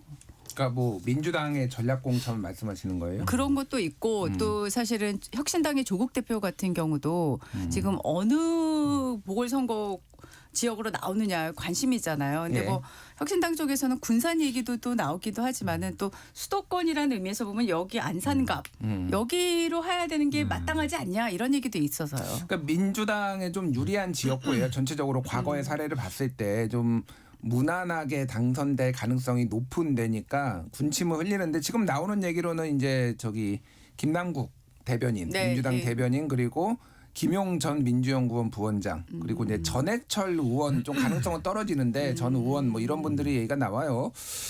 모르겠습니다. 이건 진짜 전략공천이니까 그 당사자들 마음인데 저는 일단 김용 전 민주연구원 부원장은 본인은 억울하다고 하고 조작 기소라고 얘기하는데 2심까지 확정 판결이 됐어요. 그러니까 여기가 지금 양문석이 문제가 생겨서 보궐이 치러지는데 지금 2심까지 유죄가 있는 만약에 김용을 또 해가지고 또 확정 판결돼서 또 하면은 이게 민주당이 너무 무책임한 거죠. 제가 보기에는. 그럴 가능성은 저는 좀 배제를 해야 된다. 그리고 뭐 김남국 대변인은 뭐 여러 구설수도 있고 코인부터 해가지고 최근에 현지 논란이 있는데 글쎄요 뭐 그거는 정무적인 판단이라고 봐요. 그거는 김남국까지는 정무적 판단. 근데 김용은 너무 리스키하다 제가 보기에는. 그리고 이게 선거 구도가 좀 흐트러질 가능성이 있다고 봐요. 아니 근데 저는 이제 이 부분에 대한 전략 공천이니까 우리가 알 수는 없는데 사실 모든 사안을 우리가 통으로 묶어서 보면은 말하기는 편한데 세세하게 따져서 들어가 보면은 좀 분리해서 볼 필요는 좀 있다고 생각해요. 그러니까 저도 결론적으로는 법원의 판단 존중하고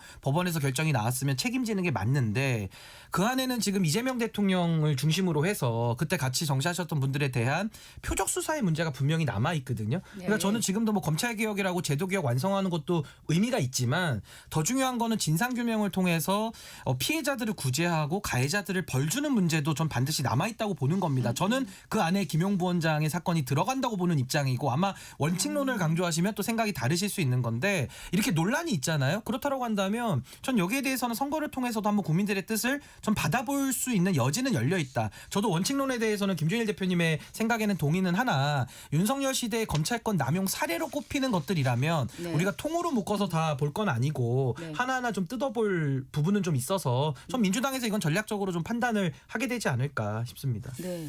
안산갑 지역구의 국민의힘 쪽에서는 좀 관심을 갖고 있는 도전자 있을까요? 어떻습니까? 우선 봐야겠죠. 네. 봐야겠는데 제가 드리고 싶은 말씀은 뭐냐면 우선 원인 제공을 한 지역 쪽에서는 조국 혁신당에서는 내지 않기를 바라는 거죠. 그래서 그때 군산 얘기하고 평택 얘기했는데 안산도 어떻게 보면 원인 제공을 했으니까 나오지 말라. 이런 얘기를 하지만 조국 대표 입장에서는 이제 속된 말로 속된 표현으로 씨가 안 먹힌다 그렇게 생각을 할 겁니다. 그래서 조국 혁신당이 여기 나오기는 좀 난망하다. 근데 저는 이게 권력을 가졌다고 해서 그러니까 1, 2심에서 다른 문제도 아니고요. 돈 받은 문제 아닙니까? 그런데 그거에 대해서 정치 검찰의 어떤 탄압을 받아서 정치 수사였다. 근데 이게 보면 정치 수사다 그렇게 얘기했지만 법원에서 1심에서 2심에서 다 유죄가 나오지 않았습니까? 그다음에 구체적이고 이분이 또 본인의 알리바이 성립을 위해서 위증 교사했던 부분도 드러났습니다. 그렇다면 이거는 단순한 건이 아니고 그리고 본인이 이재명 대통령과 그렇게 측근이라고 한다면 이재명 대통령을 위한다면 이러지 못하거든요. 그런데도 불구하고 이분이 출판 기념을 할 때 국회의장 포함해서 당대표 원내대표 다 갔다는 건 결국 지금의 상황을 굉장히 오만하게 파악하고 있다. 근데 권력은 뭐 힘이 셀 수도 있습니다. 그렇지만 국민이 오만하다고 하는 순간이 쇠락의 길로 갈 수밖에 없어서 저는 김용 전 부위원장이 나왔으면 하는 바람은 있습니다. 아니 근데 저는 권력이 아까부터 계속 나와라 해라 이렇게 얘기하시네요. 저는 권력이 오만하지 말아야 된다라는 말에는 동의를 하고요. 돈 얘기하셨으니까 제가 그럼 다른 예도 한번 들어볼게요. 유사한 예를. 짧게 해주세요. 그럼 노웅래 의원의 1심 무죄는 어떻게 생각하시는지도 저는 궁금하고 또 송영길 대표 같은 경우도 돈봉투까지 다 했고 먹사연했지만 2심에서 전부 무죄 나왔거든요. 그러니까 이런 식으로 윤석열 정권에서의 검찰권의 남용이라는 부분에서 본다면은 전 김용 부원장 사건이나 뭐 노웅래 의원 사건, 송영길 대표 사건을 좀 묶어서 이거는 또 볼 수 있는 여지도 있다라는 말씀드립니다. 짧게 반박하겠습니다. 그 예를 들어서 송영길 전 대표의 무죄 관련해서 그게 이른바 이정근 전 사무부총장의 휴대폰에 대한 거거든요. 근데 참 재밌는 게 윤관석 전 의원 돈봉투 관련해서 이분이 대법원에서 최종으로 유죄가 나왔습니다. 이정근 그 휴대폰에 나온 그 녹취 그걸 인정한 거거든요. 근데 송영길 전 대표는 인정받지 않았습니다. 그렇기 때문에 대법원까지 가서 이거에 대해서 이게 법률심이잖아요. 사실심이 아니라 법률적으로 그걸 따져봐야 되는 기회가 있음에도 불구하고 항소를 포기한 거죠. 알겠습니다.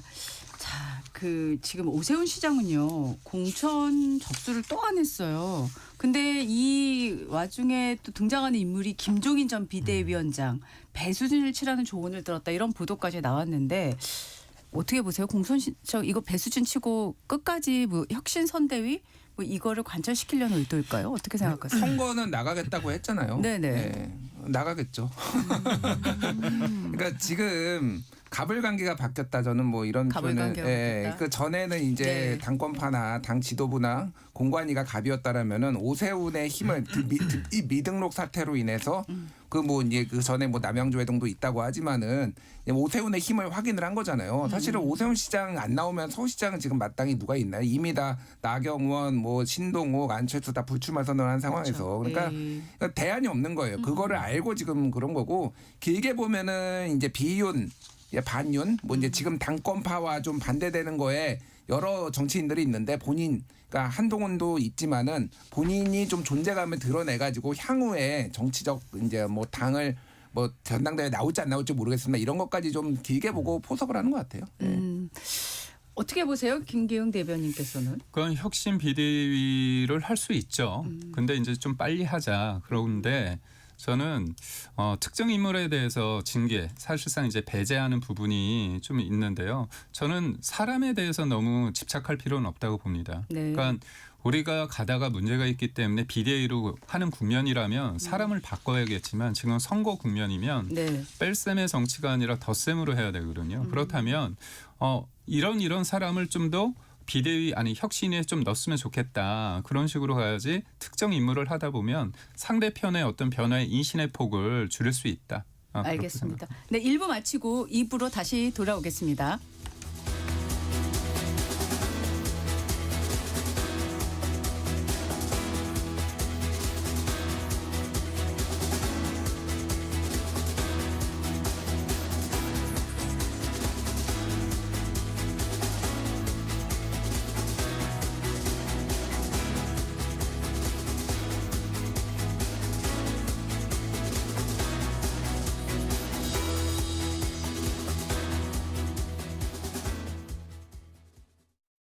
잠시 후 8시 반부터 일부 지역국에서는 해당 지역 방송을 보내드립니다.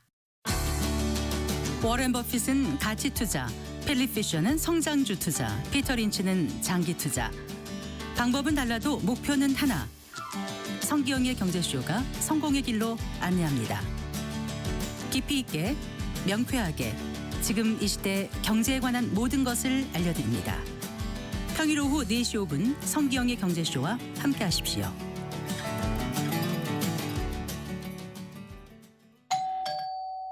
편지 왔습니다. 퇴근길 지친 당신에게 힘이 되는 뉴스를 전해드립니다. 매일 저녁 5시 5분 당신과 함께 읽는 세상 이야기 KBS 1라디오 뉴스레터 K. 지금 시각은 8시 30분입니다. KBS.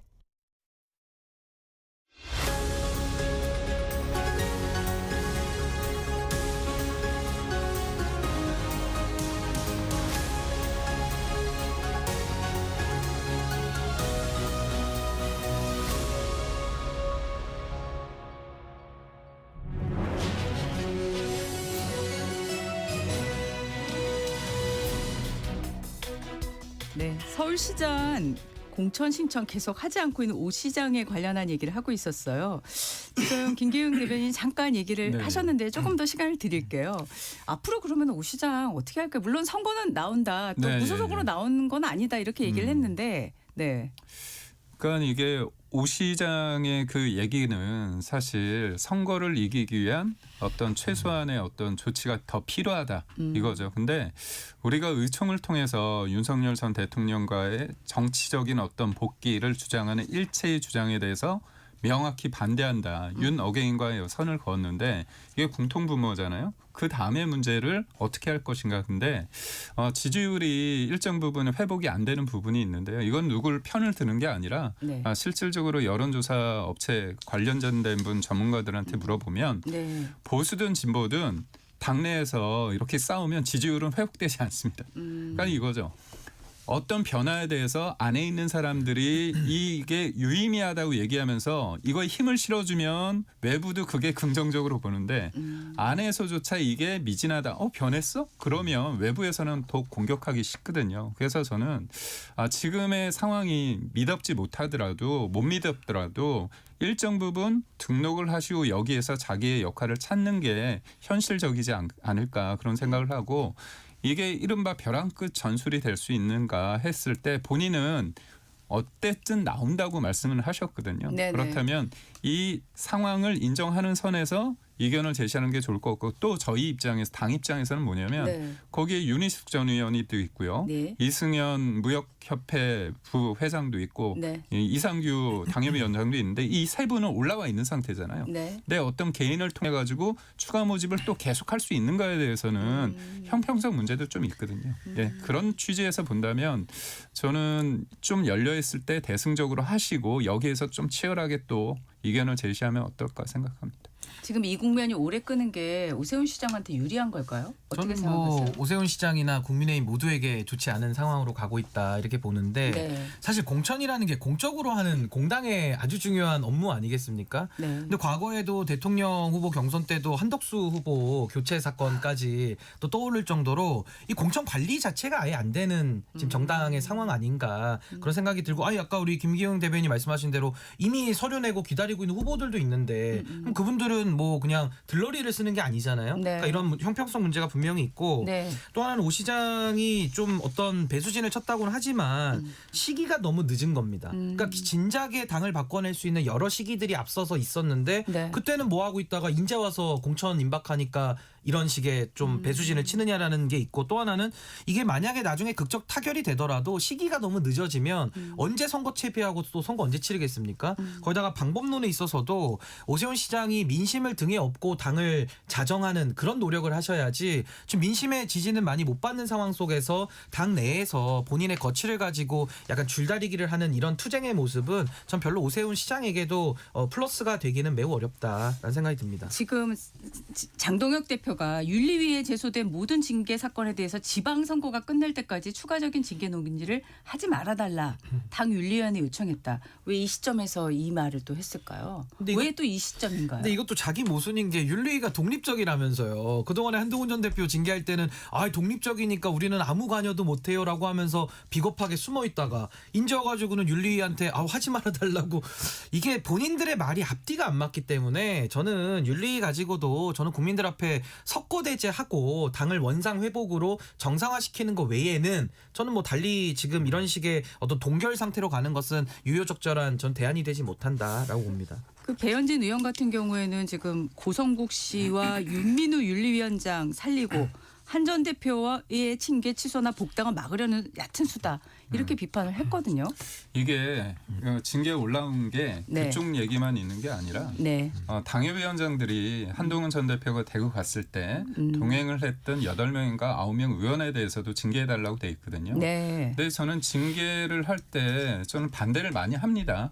왜냐하면 정치를 하겠다는 사람들이 소위 말해서 법으로 해결하겠다는 거잖아요. 그래서 맞지 않는다고 생각하고 저는 뭐 대변인이지만 좀 이 부분이 조금 자중할 필요가 있다. 그러니까 본인과 생각이 다르다고 해서 상대를 공격하거나 본인의 과한 얘기를 좀 감정적으로 좀 표현하는 경우가 있어요. 네. 그렇다면 우리가 같이 가야 되는데 결국 싸우게 되는 거죠. 그래서 첫 번째는 윤석열 전 대통령과의 단절을 얘기했지만 두 번째가 뭐냐면 일체의 어떤 여러 가지 어떤 언행에 있어서 당에 도움이 안 되고 선거에 도움이 안 되는 부분에 대해서 하지 말자고 네. 대통합을 하자고 그런 얘기까지 있습니다. 그런 취지에서 장동혁 대표는 그러면 변화를 한다고 한다면 이 징계에 양쪽의 모든 것들에서 일단은 홀드하자는 거거든요. 그렇기 때문에 이 부분에 대해서 저는 뭐 그렇게까지 비판적으로 볼 대목은 아니다. 그러고 제가 그냥 우스갯소리로 이런 얘기를 합니다. 저도 할 말 많거든요. 그런데 사람들이 너무나 하고 싶은 얘기를 너무나 편하게 한다. 지금 국면에서. 전 그런 면에서 좀 자중할 필요가 있다. 이렇게. 네. 지금 그 민주당 같은 경우에는 그 10일 날 방송이 된 거죠. 이재명 대통령 공소 취소와 검찰 개혁 거래설. 이 거래설로 이제 정청래 대표까지 나섰고 고발을 하겠다. 그 발언을 한 기자를 상대로 고발을 하겠다 입장까지 나왔는데 일단 이 설 들으셨을 때 어떠셨어요? 뭐 김어준 했다 그런 생각을 했죠. 네. 발언을 김어준 씨가 한 건 아니잖아요. 그렇죠. 근데 네. 판을 깔아주고 이거 김어준이 이제 어제 수습을 하려고 김어준 씨가 그렇게 하더라고요. 그러면서 이거를 내가 사전에 알았다라고 얘기하는 사람들이 있는데 그거는 진짜 방송을 모르는 사람이다. 이런 얘기를 하더라고요. 진짜 방송을 모르는 게 누군지. 그러니까 이게 고정 패널로 나와가지고 이렇게 현안에 대해서 평론하는 게 아니라 네. 장인수는 그때 그러니까 고정 패널이 아니었어요. 네. 따로 부른 거예요. 아마 노영희 변호사 대타로 나왔을 걸로 이제 추정이 되는데 그러고 모든 보통은 일반적으로 그러면은 뭐 내가 이런 거 얘기하겠다라고 얘기가 다 돼요. 그거를 어떤 그 인터뷰나 이런 것들이 아예 얘기가 안 되는 경우는 거의 없습니다. 그러니까 이거는 굉장히 무리한 거고 더 그 상황이 만약에 정말로 뭐 문제가 있다고 판단하면은 아예 확실하게 제지를 했었어야죠. 그러니까 그 부분을 저는 김어준 씨가 책임을 안 지려고 하는 예전에 맨날 쫄지 마 뭐 이런 거 얘기했는데 본인이 쫄았다 지금 제가 보니까 김어준이 쫄았다고 보는 것 같고 그러니까 이게 여러모로 당내 갈등 상황을 증폭시키는 계기가 더 된 것 같아요. 그러니까 지금 상황에서 이게 합당 문제가 한번 어그러지면서 그들이 이제 좀 위축된 게 있었거든요. 그 이제 김어준이나 이쪽이 그런데 이거를 검찰 개혁으로 좀 전선을 만들어 가지고. 그러니까 이재명 대통령이 그 전에 이재명 대통령이 평가를 했던 게 뭐냐면은 객관 강박이 있는 것 같다. 김어준이 이런 얘기를 했어요. 그리고 이게 나온 거거든요. 그러니까 검찰 개혁을 지금 이재명이 잘못하고 있다. 이런 전선을 좀 만들어 보려고 하다가 좀 오발탄이 난 게 아닌가 그렇게 봐요. 네. 그 조작 기소 국정조사 그 요구서가 접수되기 전에 지금 이게 불거졌단 말이죠. 이 방송이 나왔단 말이죠. 그래서 왜 이 시점에 또 이런 거냐 이런 얘기 나오잖아요. 어떻게 보세요? 저는 근데 이게 예를 들어서 지금 특정이 되는 정성호 법무부 장관이 뭔가 그런 얘기를 했다, 문자를 뭐 보냈다, 뭐 그런 걸 떠나서 그럼 민주당의 국회의원 100여 명이 공소 취소를 단체로 하고 있지 않습니까? 이 압박이 셉니까? 아니면 법무부 장관이 검사들한테 얘기하는 게 압박이 셀까요? 검사들 입장에서는 헌법기관이란 100여 명이 집단적으로 한 건 무섭잖아요, 사실. 이재명 대통령도 해외 순방 중에 어떻게 했습니까? 김성태 관련 녹취 기사를 인용하면서 SNS에 올리면서 조작 기소, 뭐 조작됐다. 그렇게 얘기하면서 이건 살인과 강도보다 나쁘다. 이런 얘기 하셨잖아요. 그럼 그게 뭡니까? 나 억울해. 공소 취소해달라는 얘기잖아요. 그러면 이게 갑자기 뜬금포로 나온 게 아니라 흐름이 있는 겁니다. 공소 취소를 하겠다는 적극적 의지가 민주당과 이재명 정부에 있다는 겁니다. 이거에 대해서 부인 못 하시잖아요. 그런데 그 사이에 소위 말해서 거래가 있었느냐의 부분이거든요. 근데 저도 뭐 한때 기자를 했지만 기자가 이거 지금 이재명 정부의 치명적이고 거기 출연했던 한 기자, 정 기자 입장에서도 이거면 탄핵이다 얘기했거든요. 그 엄청난 얘기를 그냥 썰이다? 그렇게 볼 수 없는 거죠. 최소한의 어떤 증거를 가지고 얘기를 할 수밖에 없다고 보고요. 저는 그런 관점에서 왜 민주당에서는 김어준에 대해서는 뭐 특별한 조치를 못하느냐. 김어준 씨가 그때 뭐라고 했냐면 특정을 했기 때문에 후속 보도들이 있는 것 같은데 전화 잘 받으세요 얘기했습니다. 공감의 표현이거든요. 이거는. 그렇기 때문에 이거는 말씀하신 것처럼 자락을 깐 거고 속담을 하나 인용한다면 때리는 시어머니보다 말리는 시누이가 더 밉다 이 얘기가 있습니다. 그렇기 때문에 이거는 김어준이 이재명 대통령과 한판 하겠다는 그런 선전포고한 거 아닌가요? 근데 저는 이제 국민의힘이 갑자기 무슨 비타민 먹은 것처럼 힘이 막 불끈 솟아가지고 이 이슈에 상당히 좀 적극적이신데요. 저는 무엇보다 이게 지금 언어를 좀 오염시키고 있다. 이게 무슨 말이냐면 장인수 씨 같은 경우는 전직 기자죠. 지금 이제 1인 유튜버를 운영을 하고 있는 분인데 이분이 이제 저널리스트라는 말을 많이 씁니다. 그렇다면 저널리스트적으로 저널리즘적으로 접근을 해도 육하 원칙이 일단 특정이 안 되고 거기에 대한 근거를 하나도 대지 못하고 최소한의 취재원을 공개하라는 게 아니라 특정 인사에 대한 이름도 말을 못하면서 아무 그 취재 과정도 설명을 안 해요. 근데 그 썰을 갖다가 막 풀면서 팩트라는 말을 스스로 쓰거든요. 그러니까 이거는 완전히 그 3인성호 내지는 아무것도 확인되지 않은 지라시성 정보를 지금 풀고 있는 건데 이거 부정확한 얘기를 우리도 여기서 마치 그걸 기정사실인 것처럼 얘기를 할 수는 없는 거죠. 근데 국민의힘은 거기에 대해서 무슨 탄핵 특검을 얘기하는데 논거가 본인들이 비판하는 그 장인수 씨를 가지고 또 하니까 전 이런 식의 그 언어 오염은 안 했으면 좋겠다는 거고 또 하나는 권력 오염인데 전 김어준 씨는 선출되지 않은 방송 권력인 걸 다 알고 있지 않습니까? 국민들이 다 알아요. 아마 저는 김어준 씨 스스로도 자각하고 있다고 보고 그 권력을 누리고 있는 거 아니야? 라는 의심까지 받는 거거든요. 아니 그렇다라고 한다면 김어준 씨를 충정로 대통령이라고 부르던데 좀 그것도 굉장히 국민들은 모욕적이거든요. 그러니까 우리가 과거에 최순실도 겪었고 이번에 김건희도 겪었고 선출되지 않은 권력에 대해서 국민들은 분노한 겁니다.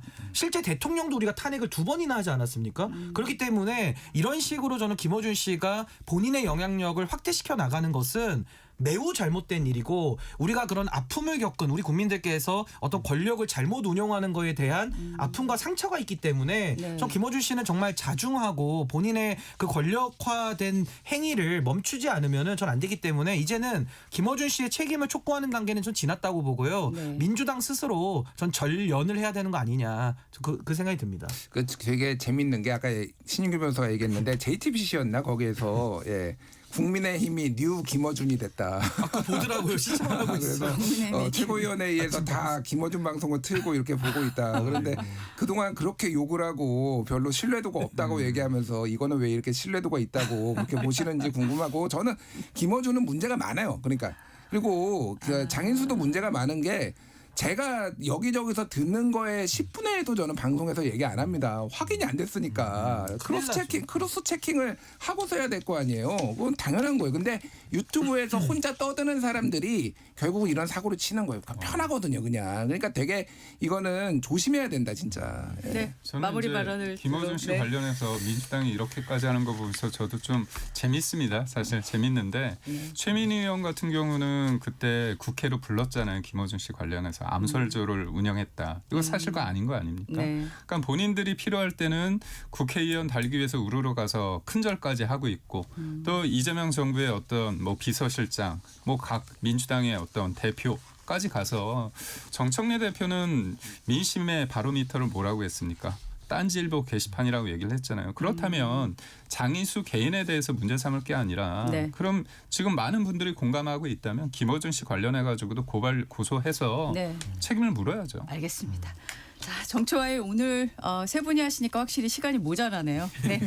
세 분 고맙고요. 다음에 또 뵙겠습니다. 네. 네, 감사합니다. 김준일 시사평론가, 신인규 정당 바로 세우기 대표, 김기훈 국민의힘 미디어 대변인과 함께했습니다. 날씨 정보 듣고 돌아오겠습니다. 전격 시사 날씨 정보입니다. 현재 서울 등 서쪽 지역은 맑은 가운데 강원 영동과 영남 해안에는 비나 눈이 내리고 있습니다. 오후까지 강원 동해안과 산지, 영남 해안에 비나 눈이 더 이어지겠는데요. 강원 북부 산지와 남부 산지에는 다시 대설주의보가 발효된 가운데 오전까지 시간당 1cm 안팎의 습하고 무거운 눈이 내리겠습니다. 앞으로 오후까지 강원 산지와 경북 북동 산지에 1에서 5cm 눈이 더 내려 쌓이겠고요. 동해안 지역에는 5에서 10mm 정도의 비가 내리겠습니다. 빙판길이나 도로 살얼음이 나타나는 곳이 있어서 교통안전에 유의하셔야겠습니다. 오늘 동해안을 제외한 그 밖의 전국은 대체로 맑겠습니다. 강원도와 영남, 제주도에는 바람이 강하게 불겠습니다. 당분간 평년 이맘때 기온을 보이며 하루 사이 일교차가 크게 벌어지겠습니다. 오늘 서울의 아침 최저 기온 2.3도, 대전 0도, 광주 3도, 대구 1.9도로 어제보다 조금 높게 시작했고요. 한낮에는 서울과 대전 12도, 대구 11도, 광주 14도까지 오르겠습니다. 주말 동안에는 뚜렷한 눈비 소식 없이 전국의 하늘빛만 대체로 흐리겠고요. 미세먼지 걱정도 없겠습니다. 지금 서울의 기온은 4.6도입니다. 날씨 정보의 조하늘이었습니다.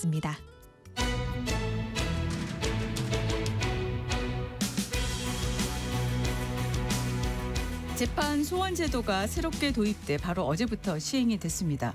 이전에 없던 새로운 제도가 생긴 거라 우리 사법 체계에 매우 큰 변화 가져올 것으로 예상이 되는데 오늘 사건 아이에서 자세히 알아보겠습니다. 사건 스토리텔러 정진아 변호사 나오셨습니다. 어서 오십시오. 네, 안녕하세요. 자, 일단 뭐 언론에서 많이 보도가 되긴 했지만 네. 재판 소원 제도 어떤 제도인지부터 좀 설명 부탁드립니다. 예, 일단 재판 소원은 법원의 판결 그 자체를 헌법 소원의 대상으로 삼아서 헌법재판소의 판단을 받을 수 있게 하는 제도입니다. 사실 기존의 그 헌법 소원은요, 법률 자체가 위헌인지를 다투는 것이었고 법원의 판결 그 자체에 대해서는 헌법에 위반되는지를 다툴 수가 없었습니다. 그런데 이번에 시행으로 확정 판결이라고 해도 그 판결이 헌법에 위반된다면 헌법재판소가 그 판결을 취소할 수 있는 길이 열리게 된 것입니다. 네. 그러니까 지금까지는 대법원에서 패소하면 끝났었는데 이제 헌법재판소로 끝까지 갈 수가 있으니까 네. 이게 사심제다 이런 말이 나오는 거 네. 아니겠습니까? 변호사님은 어떻게 생각하세요? 일단 뭐 재판 소원 제도가 뭐 국민의 기본권 구제의 범위를 넓힌다는 점에서는 분명히 의미가 있을 것입니다. 그러나 그 말씀하신 대로 당사자들은 대법원 판결이 내려져도 뭐 아직 헌재가 있다. 내지 뭐 믿져야 본전이다라는 생각을 하고 당연히 헌법 소원을 신청하게 될 것입니다. 그리고 헌재가 대법원이 확정지은 판결을 취소할 수 있게 된다면 사실상 헌재가 대법원보다 좀 상급기관처럼 보이게 되겠죠. 그래서 좀 3심제의 근간이 흔들릴 수도 있습니다. 물론 재판 소원이 뭐 기본권 침해가 있는 경우에 가능하다고는 하지만 사실 뭐 헌법 위반이다, 뭐 기본권 침해라는 기준이 다소 좀 모호하기도 하고요. 또 해석하기에 따라서 기본권 침해라고 볼 수 있을 수도 있기 때문에 네. 사실 뭐 실질적으로 법원의 판결 내용을 다시 볼 수밖에 없게 됩니다. 이러한 점들을 좀 비춰본다면 본래 의도는 그렇지 않았다고 하더라도 사실상 4심제처럼 운영될 가능성은 매우 높다고 보여집니다. 네, 지금 헌법재판소는 한 해에 10,000건 내지는 15,000건 이상의 재판 소원 신청이 예상된다. 이렇게 보고 있는데 이렇게 되면 워낙 양이 늘어나니까 정말 필요한 정작 필요한 구제가 제대로 안 될 수 있지 않나 이런 우려 있지 않습니까? 당연하죠. 충분히 예상 가능한 우려이고요. 사실 헌법재판소 재판관이 9명인데 뭐 단순만 한 10,000건으로만 잡아도 재판관이 1년당 뭐 한 1,100건 이상 뭐 휴일 없이 하루 3건 이상 사건을 검토해야 되는 수준이 되죠. 네. 사실 이렇게 업무가 많다 보면 정작 국가의 근간을 흔드는 위헌 법률 심판이나 탄핵 심판 같이 중대한 사건들의 처리 기한은 무한정 늘어질 수밖에 없습니다. 네. 그리고 정말 헌법적 구제가 필요한 소수자나 기본권 침해 피해자들의 사건이 일반 민영상 사건에 묻힐 수도 있고 오히려 소외될 수도 있게 되겠죠. 네네. 사실 뭐 지금도 대법원 확정 판결이 나기까지 시간이 상당히 걸리지 않습니까? 예. 근데 여기에 헌법 그 재판 소원까지 이게 진행된다면 사실상 뭐 집행을 뭐 좀 정지시킨다거나 또 상대방이 버티기에 들어간다면은 또 피해 회복도 역시 늦어질 수밖에 없는 그런 문제점들이 좀 있기는 합니다. 네, 처음 시행되는 제도라 이게 궁금합니다. 모든 재판에 대해서 재판 소원을 할 수 있다면 그 대상하고 요건은 어떻게 봐야 되는 건가요? 예, 일단 대상은 법원의 모든 확정 판결입니다. 뭐 민사, 형사, 행정, 가사 등 종류는 가리지 않습니다. 네. 확정된 판결이기 때문에 대법원 판결도 포함이 되고요. 예를 들어 뭐 항소를 포기한 1심, 2심 판결도 대상이 되겠죠. 항소를 포기하고 확정됐으니까요. 네네네. 네. 물론 그 청구 요건은 법원이 재판이 헌재 결정에 반하는 취지로 재판을 해서 기본권을 침해한다라거나 아니면은 이 재판이 이 법률과 그 헌법에서 정한 적법한 절차를 거치지 않아서 기본권을 침해한 경우라던가 아니면 이 재판이 법률과 헌법에 위반함으로써 기본권을 침해한 경우 명백한 이런 경우인데요. 즉 기본권 침해가 있어야 하고 네. 뭐 단순히 뭐 억울하다 내지 판사가 사실관계를 잘못 확인했다 내지 법률 해석을 틀리게 했다라는 건 사유가 될 수가 없습니다. 그리고 이 재판 소원은요. 판결이 확정된 날로부터 30일 이내에 제기를 해야 합니다. 네. 그러면 현실에서 재판 소원 제도가 어떻게 진행되는지 궁금한데요. 지금 보도에 따르면 헌재에서 지금 준비가 충분히 되고 있지 않았다 이런 지적이 많이 나오더라고요. 네. 그래서 이 부작용도 피해도 우려되는데 어떻습니까? 일단 재판 소원을 신청을 하시게 되면은 우선 3명의 재판관으로 구성되는 지정재판부에서 청구기간 준수 여부와 기본적인 요건 충족 여부를 확인하게 됩니다. 이 단계에서 요건이 충족되지 않으면 심의 단계는 넘어가지 못하고 각하가 되고요. 네. 일단 심사를 통과하면 이제 전원재판부에서 본격적인 심리를 하게 되고 만약 법원 판결이 기본권을 침해했다고 판단되는 경우에는 헌재는 해당 재판을 취소하고 헌재 결정 취지에 따라서 재판을 하라고 법원으로 돌려보내는 그런 절차를 거치게 됩니다. 네. 사실 뭐 지금 헌재가 뭐 재판 소원 전담 사전 심사부를 신설하고 나름의 노력은 하고는 있지만 준비가 제대로 되지 않았고 행정마비 가능성도 있습니다. 왜냐하면 재판 소원이 시작이 되면 평균 헌재 사건 접수량보다 약 4배에서 한 6배 정도 좀 사건이 늘어날 것으로 예상이 되는데요. 과연 현재 인력으로 감당이 가능할 것인가는 사실 의문이죠. 그렇다면 자연히 좀 절차 지연과 심리 부실화가 따라올 수밖에는 없고 그 피해는 사실 국민이 받을 수밖에는 없을 것으로 보여집니다. 네. 재판 소원으로 실제 재판이 취소돼서 구제받을 수 있는 확률도 궁금합니다. 궁금합니다. 사실 뭐 아직 본격적인 결과가 나온 것은 아니기 때문에 말씀드리기 조금 어려운 부분이 있기는 한데요. 제 개인적인 의견으로는 실제 인용률은 상당히 좀 낮지 않을까 생각은 됩니다.